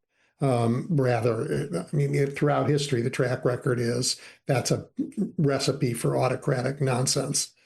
I mean, people were very angry when FDR got elected, but he chose a different path. And that path is still open to Americans, I think. Yeah, I do think we share a certain level of optimism here. Yeah. Well, listen, I appreciate your time as always. Everybody, look up G. Elliott Morris. Look at Strength in Numbers. You will be so much better informed and ready for those political conversations that you're having if you do. It's really quite remarkable. Oh, well, thanks so much. I appreciate that endorsement. And really, my pleasure to be here and chat. Thank you. Talk to you again soon.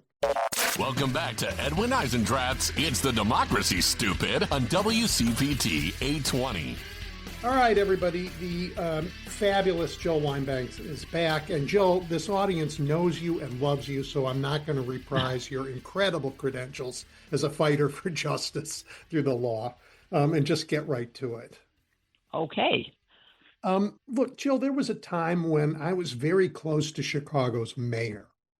And it never occurred to me that I could sue the city claiming some bogus tort and get the mayor to order the law department to, now I'm using air quotes, to settle that suit and hand me $1 million. But like, that's just what Trump just did with Mike Flynn.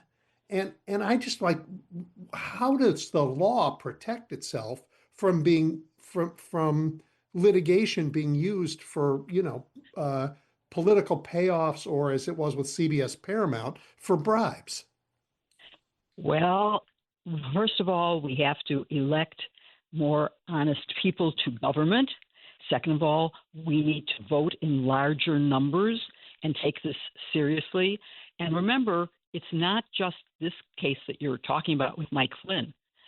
It's very possible that Donald Trump is going to collect money from the Department of Justice for legal fees in excess of millions of dollars because he's suing the government, saying that he shouldn't have been prosecuted, even though a grand jury indicted him, and it's ridiculous. But yes, and there is no way Well, the judge we in can that stop case, the he's suing for corruption. $1 billion, right? Yes, Or yes. $10 billion he's sued I for. don't, it doesn't matter what Won't amount it is, whatever it the is, it's judge in that unjustified. case? Yeah, but I mean, won't the judge say that, look, we need an independent, we need to assign a lawyer to defend the government. We can't leave this to the Justice Department because they are his personal lawyers? The judge has to approve any settlement of a lawsuit. But this, if he doesn't bring a lawsuit, he just goes to them and says, you owe me this. And they say, okay, we don't want you to sue us. We'll give you this. That avoids the judicial system. There are ways around it. And if he actually files a lawsuit, and in order to settle it, the judge has to approve the settlement. So you would be right in that case. In that case, a judge could say, this is absurd. I will not approve this. The same thing happens when, in a class action suit or something, the judge has to approve it. And if he says you're giving away too much, for the plaintiff, for example, may be settling for less than they deserve. And the judge can say no. But they can avoid that because he controls the Department of Justice.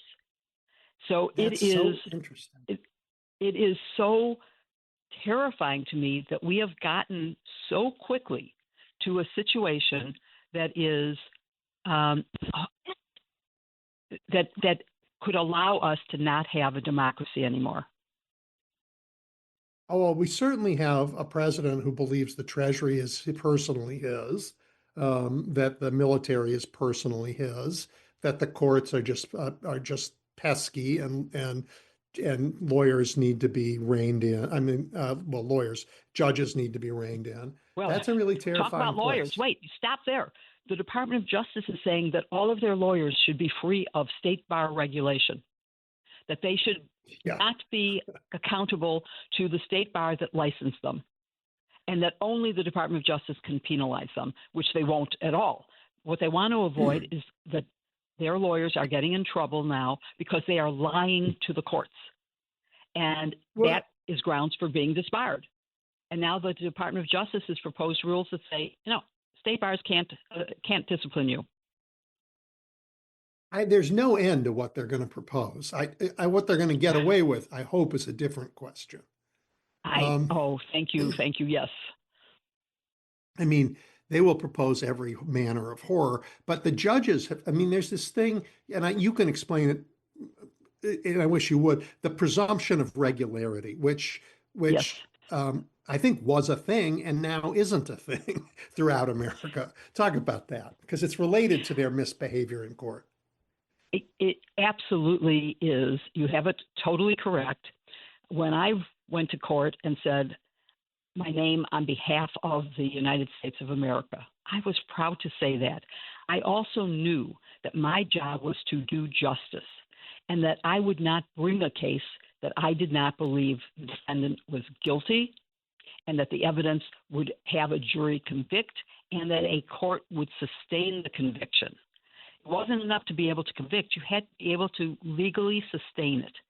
That is not the case anymore, and courts are routinely throwing out cases and disciplining the lawyers who brought them, yelling at them and holding them accountable. And so that the presumption that when I came to court, I was speaking the truth is now gone. And there is no more presumption, so that everything is looked at askance. The burden of proof must be higher because judges don't believe what the lawyers from the Department of Justice are saying. I find that so incredible. I mean, every lawyer is an officer of the court, and they are sworn to tell the truth in court. Exactly. I once had that happen to me when I was given a traffic ticket for a rolling stop. And apparently the judge knew that I was a lawyer And he said, "You are an officer of the court. Did you make a full stop?" And I felt totally honor bound. In that case, I had made a full stop. The policeman was incorrect. And I said, yes. He dismissed the case because as a lawyer, I had the credibility that I would speak the truth. And that once it's lost, the whole system of justice falls apart. Who can you trust? And Donald Trump is attacking not just the defense lawyers against him, but also the judges, any judge who rules against him, even judges who are 99% with him, as in the Supreme Court, when they issue a ruling that doesn't go along with his view of the world. He gets crazy. I think, Jill, this week he asked Congress to pass a law to, as he says, rein in rogue judges. And he's not even saying Yes. what that means, but whatever it is, it's a threat. And judges are getting not just that kind of a threat, but they're getting actual death threats from his supporters because he keeps attacking them, saying they're doing me in, they're wrong, they're corrupt, and they are now afraid for their lives.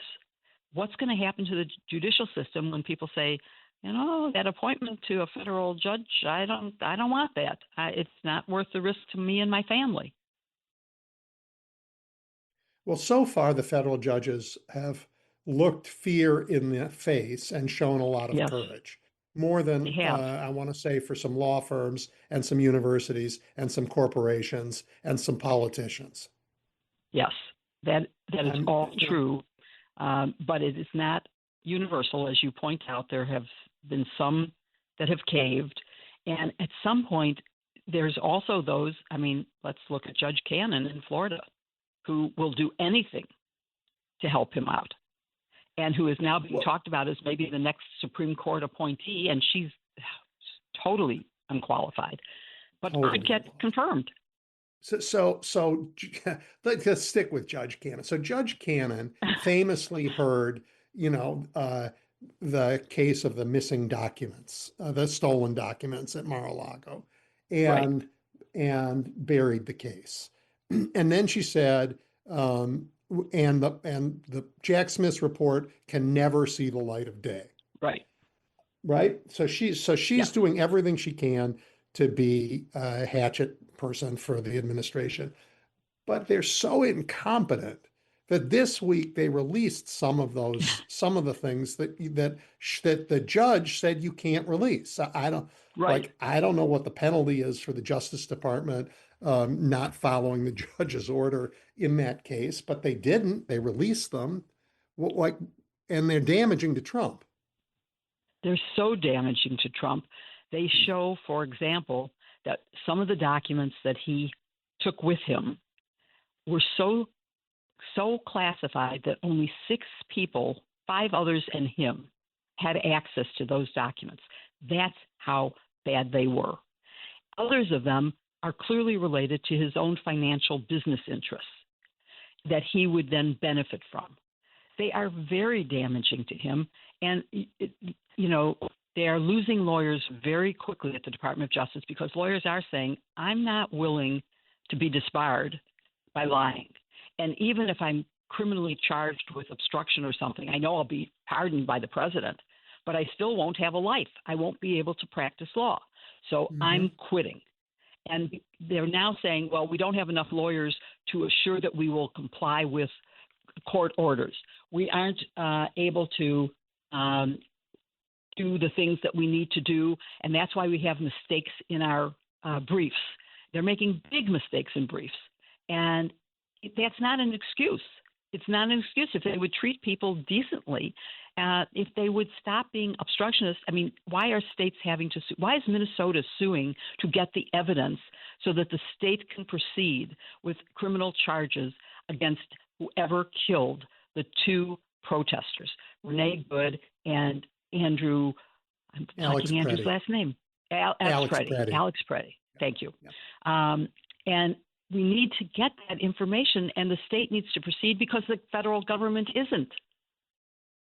Right. And so when the Justice Department says we can't comply with the orders of the court to X, whatever X is, they say because we don't have enough people. And the judge says, your lack of people is not an excuse for breaking the law. Right. Stop breaking the law and you won't have to be defending all these habeas cases, for example. Right.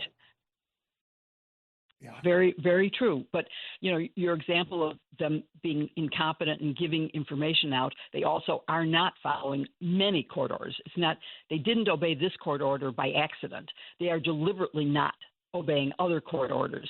And judges are saying you cannot deport people. You must stop. You have to refund things. You said you wouldn't give money to Chicago because because it's a blue state and we don't like you. Mm-hmm. And the court said, nope, that's not good enough. You have to release the money. Will they release the money? Are they finding ways around things? They are looking for ways to avoid doing what they are told not to do. Oh, we saw that with Pete Hegseth this week. He was ordered to give press passes back to the people he took them from. Right. And so what did he do? He gave them the press passes and he closed the press room. Exactly. It's insane.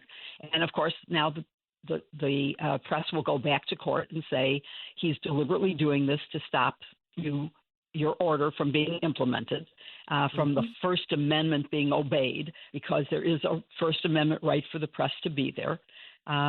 This is getting to the point where Project 2025 is being fully implemented and Project 2026 is coming to the fore. And most of that is focused on women.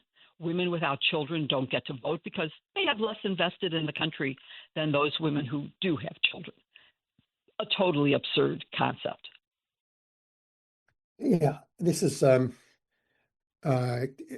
Americans hate it. I mean, Americans have turned their backs on Trump. His numbers are cratering. So hence they want to come after our elections. Yes. And they know they can't win the election fair and square, so they're trying to pass the SAVE Act to disenfranchise hundreds and thousands and millions, maybe, of people. Millions. Who are in rural areas and cannot get the documents that they're going to require. Women who have changed their name when they got married and don't have proof of the change of name. So they may have a birth certificate, although most people don't, but the birth certificate won't match their current name. And so that won't be proof that you are who you say you are. And that's a double burden for women. This is ridiculous. It's completely ridiculous and dangerous. And half of Americans do not have passports. So you can't say, well, it's easy, just bring your passport. Well, you also have to pay to get one. It's a poll tax. I didn't know that poll taxes were legal. I thought they were illegal. They are illegal. They are absolutely illegal. And you're right. It is another way of a poll tax because the cost of that would be extraordinary. And, is the government going to say, well, it's not a poll tax because we're going to pay for it?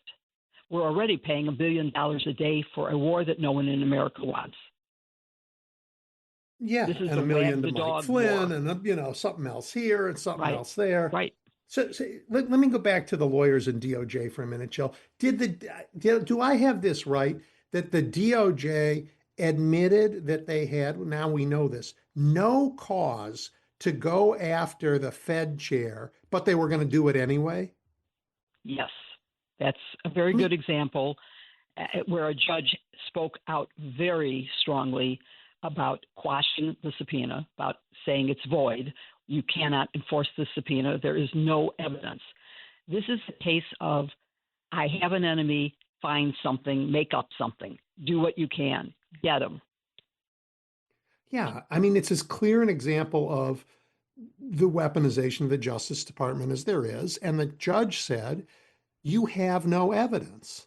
And they said, yeah, but we'll find it. And the judge said, no, we're not even going to let you look because you have no evidence of a crime. That's because the Department of requires Justice an extraordinary judge. No, it really is the rule that there has to be a predicate set of facts to start an investigation. You don't just look at someone and say, I don't like his looks. I'm going to investigate everything about him. And that's what was happening with the home mortgage loans that were being investigated. I don't like Letitia James. Oh, here's something we could look at. You have to have some predicate for looking. And in all those cases, the case wasn't there. They ended up being nothing. Nothing went forward. And there's nothing with Jerome. There was never anything as a predicate for why you would look at Jerome Powell. Cost overruns in the government are routine. They happen all the time. There was no evidence of wrongdoing or fraud or self-benefiting as opposed to all the self-benefits. It's not just the Trump government. Anybody who's ever renovated a kitchen knows it happens everywhere. That is true. Jill, so they did this thing and they got caught, and the Republicans know better than this. They can't claim they don't know this. They hired John Durham in part to be a special prosecutor to investigate whether or not prosecutions during the Biden administration were properly predicated. And Durham found that they were, but he looked, and the Republicans got him to look. Exactly. And so shouldn't that be the end of it? They've done it. Nothing was there. It's over. In Watergate, there were some pretty significant clues that there was wrongdoing. We didn't just randomly say, oh, we don't like President Nixon. Let's investigate President Nixon. Oh, no. We had evidence. And so that's what happens is you have to have some reasonable belief that there was a crime committed. And then you start looking. And so then you call in witnesses. Then you look at documents. But you don't just randomly start. All right. So Jill, we were talking about, needing actual evidence to proceed in courts of law. And I put myself through, it's related to that, listening to the oral arguments at the Supreme Court this week on whether or not it will be allowable to count ballots that were mailed but arrived, that were put in the mail before Election Day, but arrive in the subsequent few days. And I thought most of the arguments that was brought by the RNC, that their lawyers were making, were all based not on facts, but on the same kinds of disproven conspiracy theory nonsense that we've gotten from the big lie for years. And that's happening at the Supreme Court in oral arguments. And I just what are your friends in the court up to? My friends in the court are doing the right thing. There's only 3 of them. So the other 6 are listening to nonsense. I have to say on that case, it wasn't so much evidence or facts or even reasonable suspicion. They're making an argument about the language of certain statutes and the language of the Constitution and whether election day means one day. Now, of course, the hypocrisy of all this is Donald Trump had a mail-in ballot for the last election the day of or the day after the argument happened in the Supreme Court. Yep. So he's saying it's all illegal. And then Ron Johnson gets questioned by the press and he says, well, Florida did it right. Other states aren't. So we can't have it because other states aren't right. Now, you're right. There is no evidence of fraud. But they did argue that the reason we need to do this is because there's fraud and it's, we're not getting accurate counts, even though there is a 0.00001% fraud from mail-in ballots. It's non-existent. It is a problem that doesn't exist that they're trying to solve because they don't want people to vote, even though many of their voters are also going to be disenfranchised if this rule comes into practice. And many military people will be disenfranchised. But they were making an argument that election day means election day, and they're wrong on that. They're just wrong. Yeah. Well, I mean, not only do I think they're wrong, but I worry a lot now about, Donald Trump has said every part of the federal government is his, and he will use it for his own political purposes. I am quite convinced that if there is an election in even a blue state like Illinois, that mail-in ballots will arrive from the precincts that traditionally vote Republican and will arrive late from the ones that don't, because you're in charge of the mail, and now it matters. That's so interesting because, of course, the post office is also going along with anything Donald Trump wants, and is changing rules about delivery. And I think that you are quite correct that they will withhold ballots from Cook County and maybe not from, I don't know, what's the most red county in Illinois, somewhere in the South. And those will be delivered. So yeah, that's really frightening to me. That's really, really frightening. I just don't think Americans even, I think Americans want fair elections. And this is like the Chinese Communist Party saying the only thing that matters is party rule. And we're going to entrench ourselves and we'll be here forever. And that is really so dangerous. Yes, exactly. We are in a very serious state of affairs in America that requires a filibuster-proof majority in the Senate, a majority in the House, and that will stop the worst things from happening. It won't allow positive things to happen because Donald Trump can veto even the best legislation. So we then also need sure, and even if there's good legislation, he won't implement it because he doesn't care. Well, yeah, it's not going to get through. He will veto it. There's no question. But Jill, even if he doesn't, even if it doesn't veto, he doesn't exercise, he doesn't carry out the laws that exist. That's He's true. Oh, these are recommendations, guidelines. No. Anyway, what else is the Supreme Court is sitting on birthright citizenship? You would think that they would have given us a ruling on this by now, and they're sitting on Louisiana versus Calais, which is a terrifying voting rights case. What do you know about why these are taking so long? You know, you never know. One theory, of course, is that these are the most difficult cases, and they're doing their best to get to a majority without 9 opinions. And they're doing their best to massage opinions so that people can sign on to them, and that those are the ones that are the hardest. So it takes the longest. I don't think, there is also a theory that this is political and that they're, doing things in an order that will help Donald the most or hurt him the least. But, they have allowed some gerrymandering that I think helps Donald Trump. It's hard to know why the court takes the time it does.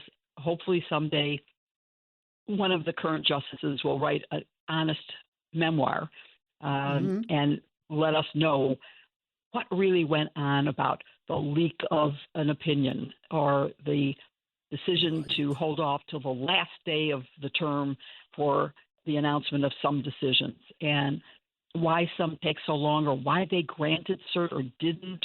It is fascinating, and I don't know the answer because really nobody but the members of the court know the answer.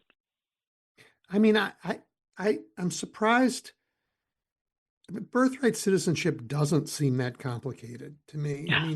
I guess they can make it complicated, but it's one of the clearest sentences in the Constitution.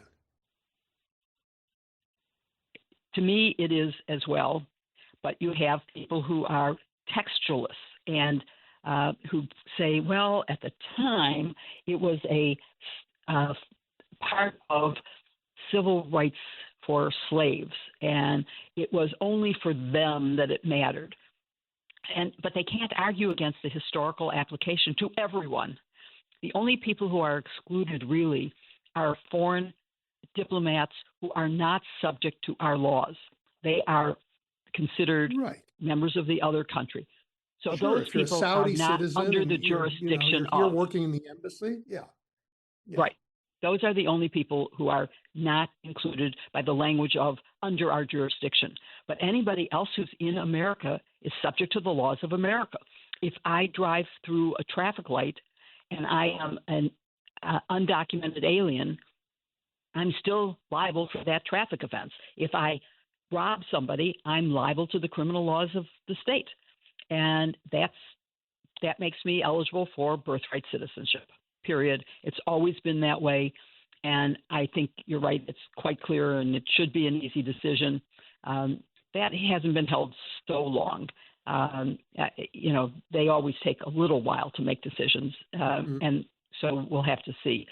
If it isn't decided within a few months, then obviously we'll have to be concerned because the term ends. And Louisiana versus Calais is the last leg of the Voting Rights Act. And Jill, I just think the Voting Rights Act, just my view, but it might be the greatest law ever passed by any legislature in the history of governments. I mean, it's the law that says every single person, every single citizen here gets to vote, period. Right. Nobody's better than anybody else about this. Everybody actually gets to vote. That is an unbelievable accomplishment, and it made America a great democracy. It took 100 years after the Civil War to get there, but we did it. And John Roberts has made it his career to get rid of this great law. And this is the last leg standing. Yes, it sadly is. They have gutted the law as it stands. This idea that you can have political gerrymandering, just not racial gerrymandering, when we know there is an overlap in the two, and how you can distinguish and say, oh, that was a political gerrymander. And why would political gerrymanders be allowed? We're supposed to have contiguous districts that make sense. And, even in Illinois, I mean, look at the map and you will find I'm in the 9th Congressional District. It is the strangest shaped district ever. It's like a snake of skinny stuff hooking around, going far west. It's absurd, but that's okay because the court said it's okay. So we're in a situation where you can only hope we will revert to the values of America and that we will go return. And some of the Substacks I read, there was one by Heather Cox Richardson recently that just made me cry reading the words spoken before the Civil War by the Confederates. And it's hard to believe that people ever spoke those words out loud, but they did. And Donald Trump has empowered people to say those kinds of things again. And that is terrifying to me, that people actually believe him and say these things out loud. I'd rather they keep their mouths shut so that I didn't have to think that people Jill, I know. He hasn't just allowed people to say these terrible things. The United States government, this last week, the UN General Assembly voted on the question of whether the transatlantic slave trade was a crime against humanity. The United States voted no. It's unbelievable. And of course, the United States hasn't cooperated with a lot of the things that international organizations are doing or investigating. And we will be held accountable for the conduct that is going on now, for the inhumanity of the detention of people in America. You didn't mention the asylum case that is at the court in terms of whether you can be held back from asking for asylum, not allowed into the United States, and you can't make the application while you're still in Mexico. This country was founded on accepting people in need who need asylum. And now we're saying, yeah, no, we're not going to do that. I don't care if they're being abused in their own country, if they're subject to terror. And then we're terrorizing people here. The private jails that are so substandard in their conditions, the fact that we are doing this to people, and some people are actually U.S. citizens, and they say, I have my passport, look at it, and the agents won't look at it. This is really, really terrible. Yeah, it's terrible. So not letting people even apply for asylum is terrible. Right. And I just, I think of all those think of World War II. It's just saying no to all of those folks who could have been saved before they ended up in gas chambers. there's terrible things going on in the world, and the United States used to be a refuge for people. They wouldn't get citizenship; they would get asylum until that threat went away, and then they could go home. But now we won't even let them ask. And Right, that's exactly. and he's also saying people who are here who have never been people who've immigrated here and they're here and they're but they're not They aren't documented. they're, They entered without documentation. or they have documentation, but they're waiting on a hearing from a court for something. Right. Right. But now we're saying that we can have mass deportations of all of them. Exactly. He promised his followers that he would deport the worst of the worst. And now he goes to a green card hearing and says, I'm arresting you and I'm deporting you. These are people who have complied with every single rule, who are almost citizens or almost have a green card, a right to work, and paying taxes the whole time. He is not going after the worst of the worst. He wants to meet Stephen Miller's numbers. And so he's just mass arresting people. And sometimes Americans get swept up in that. And little children and people are being hurt. People are dying in detention. They aren't getting medical care. They're being given filthy water, no bathroom facilities, no shower facilities. It is disgusting. It is. I mean, when you look back to World War II that you just mentioned and what we did to Japanese Americans and rounded them up and took away their property and put them in detention, obviously that turned out to be a horrible thing that we did. And how did we get away with that? We did it. It happened. And now we're doing it again. And it's not being stopped by people protesting enough. I hope everyone listening to this will participate on this Saturday, March 28th, marching. If you're in Chicago, look for me. I'll be there. I can't wait because I remember when protesting mattered. It changed the outcome of the Vietnam War. It changed civil rights. I mean, the civil rights law was passed while I was in college. And so I was part of the protest movement trying to get that passed, the Voting Rights Act, the Civil Rights Act. And we can keep the pressure up. And there are wavering Republicans who are starting to realize that Donald Trump is going to hurt them. And they may start voting with Democrats. And, of course, then there are Democrats like Fetterman who needs to be out of Congress. But if we can convince independents and Republicans of how righteous our position is and of what we will be doing to make life better, that would be the right answer.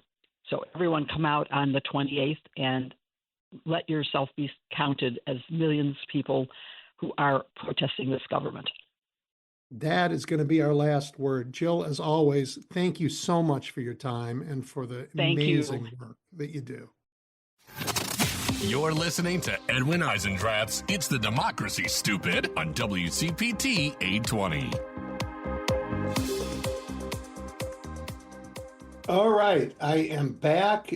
Protest was fabulous. And Jim, you can kick us off. For the rest of you, 773-763-9278. I'm glad you're back safe and sound. And when, I thought of today was Horatio, the character in Shakespeare.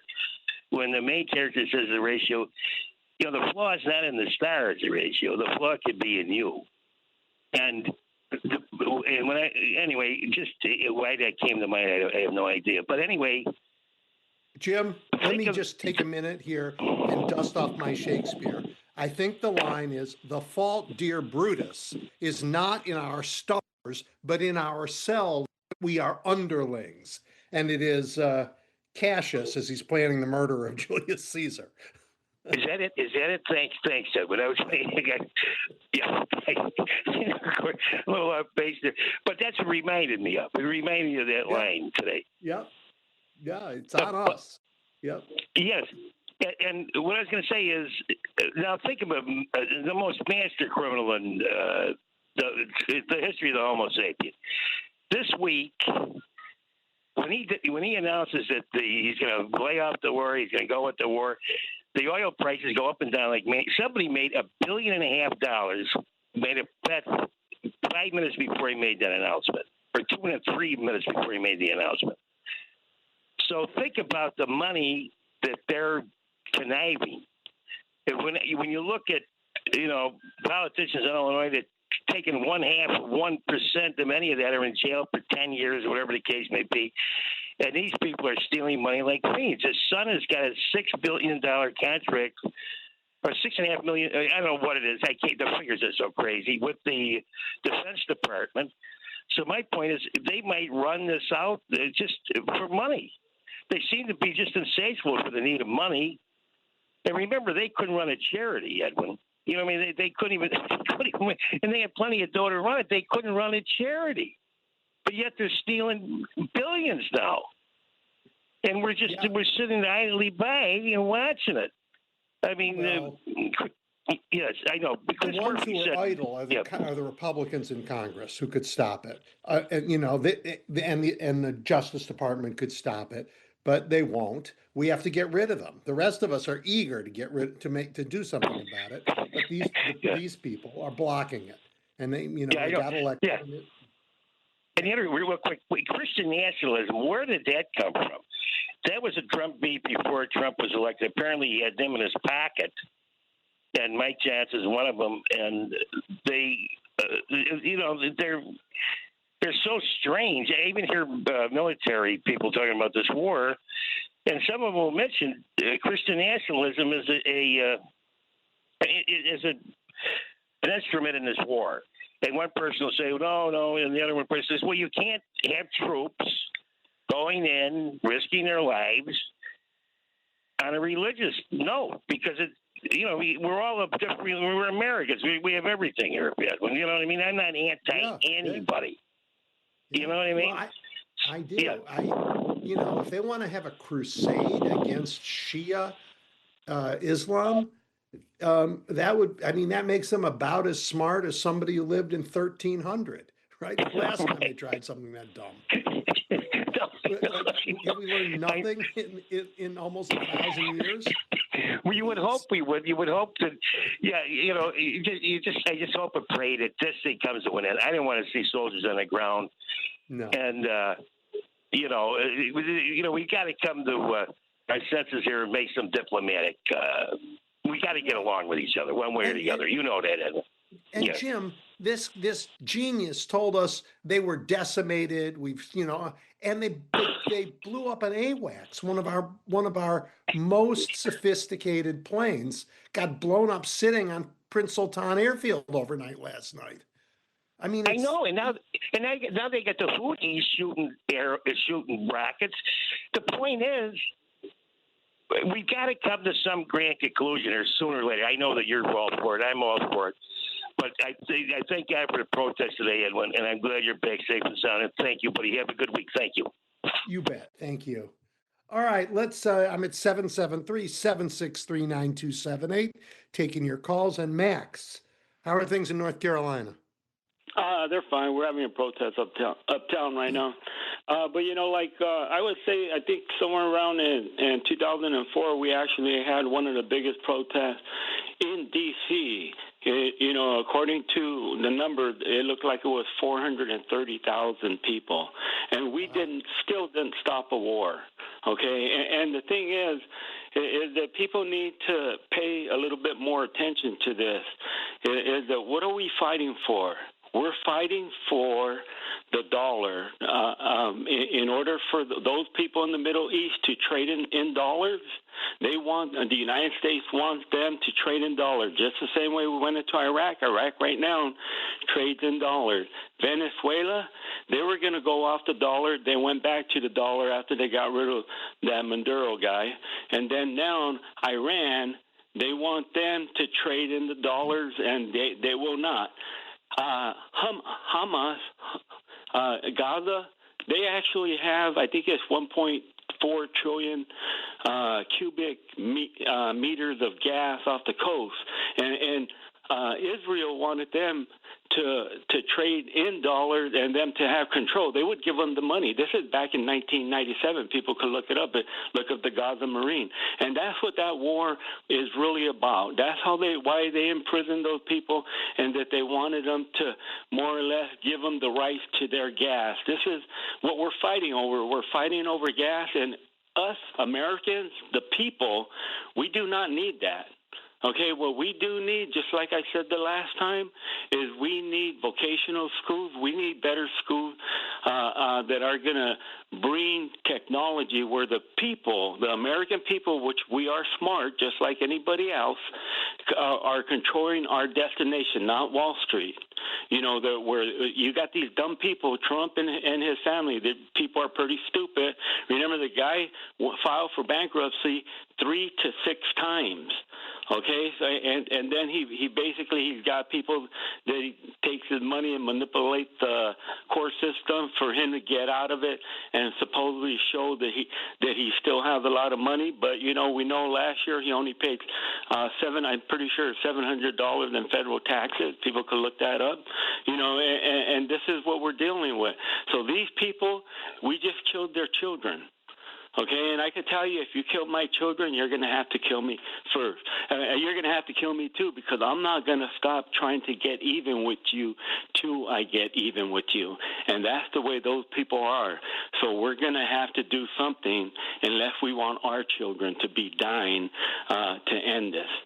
You know, I don't know what people want to do, but we need to come to that conclusion that these people are going to take revenge on us for having their children, little girls, being killed. Okay, yeah. So you talk to any one of them, and they'll tell you that they're heartbroken and they're willing to die for it. How many of us are willing to die for it? We are not. You know, I'm not going to die for Trump. He's a 5-time draft dodger. Remember that. Mm-hmm. If you want to serve, you want to fight for him, he's a 5-time draft dodger. He wouldn't fight for the United States, and now he wants you or your children to go over there and do that. Thank you for taking my call. You bet, Max. I appreciate it, and I agree with a lot of that sentiment for sure. Greg. Draft dodger. He wouldn't fight for. Yeah, hey, Edwin, how you doing? Good afternoon. The reason I was calling today is it's basically about the topics that are discussed on your show and also in several of the other shows that I also listen to. And I read a book one time, which I highly recommend. It's one of my favorite books, if not my favorite book of all time. It's written by Jack London, and it's the name of the title of the book is Martin Eden. And in the book, Martin Eden is he's a kind of a real rough character, not a bad character, but a rough. You know, he lives the life of a sailor, maybe a merchant marine type character, and he comes back on shore, and he had helped somebody, you know, who was of a higher class, if you want to say that. He helped him. He kind of saved his life. So the wealthier man wants to show his his gratefulness by bringing him to his house for dinner. And there, you know, Martin Eden meets this woman who's beautiful, and he just falls in love with her, but she's of a higher society. So he does everything. The good portion of the work is him doing everything he can, because he says, or to himself, he thinks he's got to improve himself just to be able to go out with her because she's so high above him. Well, he's very disillusioned at one point because the beauty slips away when he observes that she's really not a good person. And then he meets up with these people that I always think of this when I hear people like Jim and Dave talk, and they were referred to in the book as the real dirt. And the real dirt is a chaotic and intellectually intense group of bohemian socialist thinkers and artists to whom Martin is introduced by his friend. And meeting them represents a glimpse into a raw, intense, and disillusioned intellectual world, contrasting with the bourgeois society Martin initially tried to join. And I don't know, the conversation. These were people who this is where the actual intellectual discussions were going on amongst this group of people who were like a ragtag bunch of people who would meet at the end of their workday alongside the railroad tracks, some of them hobos. A great story. No disrespect to anybody, but I always thought those people were heroes in that book. Oh, thank you for recommending the book. Are there other topics you think we should talk about on this show and others? That I should talk about? No, that you think like kinds of guests I haven't had. Are there different topics? I mean, I cover politics and the democracy on the show mostly, but I was thinking it might be fun to have devote a show to music. To like just say, look, sure. Just to do something different. If other people are open to that too, as well, I am. But because I listen to a variety of shows, and I really like the show that the phone guy, Paul, he's involved with it. I listen to that every night as a podcast. Yep. I love just the topics. I love things like that. But yeah, sure, I love music. I love a variety of music. I think I read a lot. I read fiction. I read nonfiction. But it's not just about me. But like I said, when I hear Jim every day, he's like just the way Jim sounds like he's had a long life and he's seen a lot of things. But more importantly, compared to me, I think he really has lived his life. And I worked all my life, but I don't ever think that I really lived a life. And it always comes across from Jim and Dave. I don't know as well, but I hear him talk. He's very up to date on things. And I just appreciate these topics. But like I say, I listen to the politics bar at night. Yeah. Well, anyway, thank you, Greg. But no, I love your show.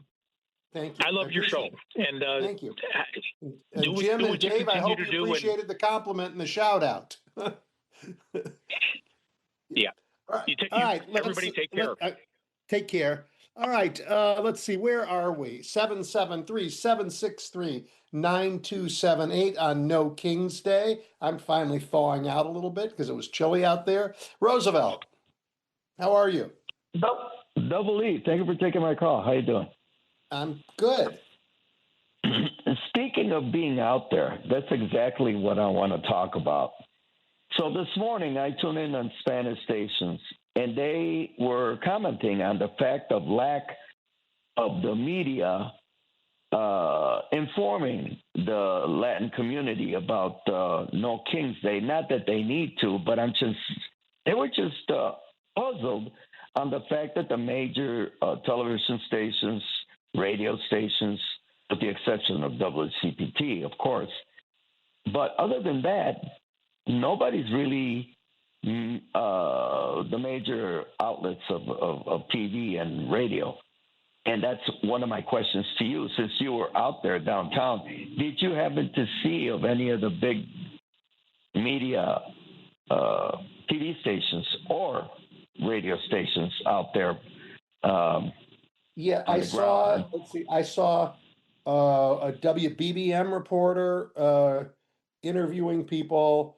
They made some announcement that the WLS, the ABC, and the Newsmax news trucks were parked where they couldn't be and had to move. So they were there. I didn't see them, but I heard the announcement. But I saw a lot of photographers taking pictures of the crowd. But I didn't see any other reporters. But again, I was in the midst of a lot of people, so who knows? Yeah. It may. But I mean, it's one thing reporting on it after it's done, another telling people it's coming. Yeah, that's where I was heading to. But usually when there's an event, and mainly a big event such as, I'm not going to say big event, the biggest event of the year, maybe the biggest No King's Day ever. I was also puzzled on the fact that, when you tune into a TV station or the local news, they usually inform you of fairs, festivals, and you hear more of the fairs and festivals than the actual No King's Day on today. And it makes you think, why would that be happening? And I know in Spanish, they have it in for Trump, meaning that they support Trump, the local Spanish stations, TV stations. And I can see how they could be scared of informing people because they want to be on Trump's good side. So I just happen to make it on my own, meaning, yeah. So that was basically it. Go ahead. Well, we have a media problem in America now for sure. A lot of the mainstream press is afraid. A bunch of it is co-opted, but there's a growing. I mean, anybody who wants to find the truth can still find it in America. There's plenty of opportunity. I mean, it's the spoon-fed stuff from CBS is now nonsense, but they're good reporters all over doing good reporting if we want to find it. But I agree with you. People are afraid they're afraid to say things this administration doesn't like. And you know what? This week, Carr, the guy who heads the FCC, he went and he spoke at CPAC. That's the conservative convention, and he bragged there that he used the power of government to get rid of the Corporation for Public Broadcasting, to wreak havoc on NPR, to get rid, to take over CPS and put it in friendly hands. I mean, he just said that quiet part out loud. We're going to use the government to make the main media our propaganda tool. And when we get out of this, we have so much repair work to do. And it's going to be hard to find the proper line between repair and revenge, because getting rid of these guys is a big part of repair for sure. Funny you mentioned CPAC. I just saw this morning some Republican guy at CPAC, and he basically, I don't know if it was a joke, but he said that he goes, "Does anybody want to vote impeachment for Trump?" And people at CPAC actually yelled out, "Yeah," and they were applauding the fact that this guy mentioned it. And this guy, and then he asked again, and they applauded again. He said, "No, you all need coffee." Right? But this just goes to show you what that is. It is just somebody shouts something from the stage, and everybody yells, "Yay!" And no, they don't think about it. They just. It's the most thuggish thing. It's really heartbreaking. But Roosevelt, if we can't beat these idiots, then we don't deserve it. We can do this. I mean, Americans don't want what they're selling. And so we need to go out there and show up and vote and vote and vote and put them in the rearview mirror. God, they're destructive. Can I ask you a question about you being out there this morning? Did you happen to see more?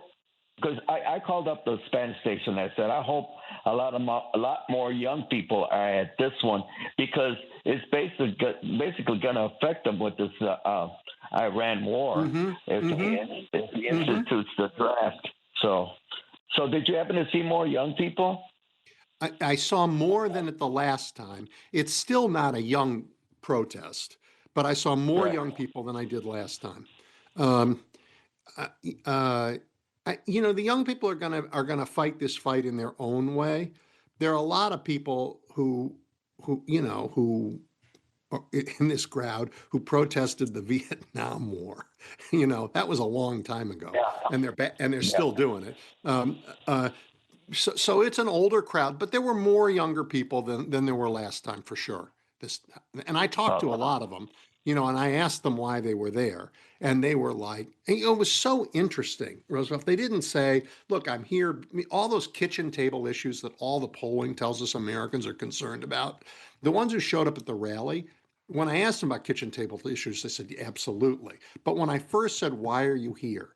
it was because they're ashamed of the leadership of this country, because they're ashamed of the direction that these people are pulling a country they love, on every issue. And I was really proud of them. They love this country and hate what these fools are doing to it. Well, I believe with young people, there's hope for us as long as they they go out there and like you said, do it their own way. I guess the internet plays a big part of that. But thank you very much, Double. You bet, Roosevelt. Take care. Yep. Cynthia, you are going to be my last caller today, I think. How are you? Hey, I always love your show. You educate me with your guests all the time. So thank you for that. You're very kind. You're very kind. Yeah, I am really getting tired of people saying, I'm afraid, I'm afraid, I'm afraid. First of all, if they believe in God, he doesn't give fear. So where is this fear coming from? There has to be deeper investigations. Either the facts are not coming out about the topics enough, or people are willfully fearful. What do you think? I think people are afraid, but I think people are willing to act even when they're afraid. And just think for a minute what it took in America to overcome Jim Crow. There were plenty of things to be really afraid of, afraid. There was, right? And yet people spoke up, organized, stood up for years until they got rid of it. And I'm black, so I understand that, and that's why my frustration is so strong.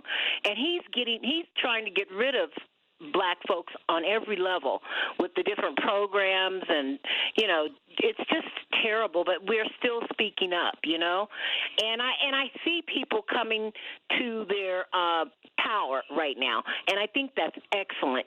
We had a crowd here in Denver for the No Kings Day, and I have seen a lot of young folks out here because they're concerned about climate change for sure, No King Day, they don't want, the wars there, and the shame is real. I'm even ashamed, and I'm even in my mid-60s, So anyway, you have a wonderful, very informative show, and I listen to you every Saturday, and thank you so much. Thank you, Cynthia. I really appreciate it. All right, everybody. Share the pictures of No Kings, even if you didn't go. Share other people's. Talk about just it's so important that we get together, we come together, in person or in communities like this one on the radio, to remind each other, and this is Cynthia's point in a way, that we have each other, that we're not alone, and so we're less afraid. We're willing to stand up for the things that we believe, for the country we love, and not let it be treated so shamefully by these thieves and these fools. And you know what? When I talk to young people, and I just want to end with this, there are generations of young Americans who didn't know war. I mean, you think about the time from Vietnam on. We had terrible war in Iraq for a long, long time, and the people who fought it knew that war. But it was because we didn't pay taxes for it, because of the way the government treated it. It didn't make it to the mainstream of America. It was great suffering for those who fought and died. But most of the country still didn't know war. And then on their TVs and in social media, even Ukraine began to bring war into the consciousness, and Gaza, what Mayor really did for young people. It was the first time they learned the horror of war. And now we're seeing it every day with this massive use of America's military around the world, the destruction, and people are sick of it. They're saying that's not us. And I want to just say to all of you, we can do better. We can be peacemakers and build a world we love and a country we are proud of. Happy No King's Day. I'll talk to you next week.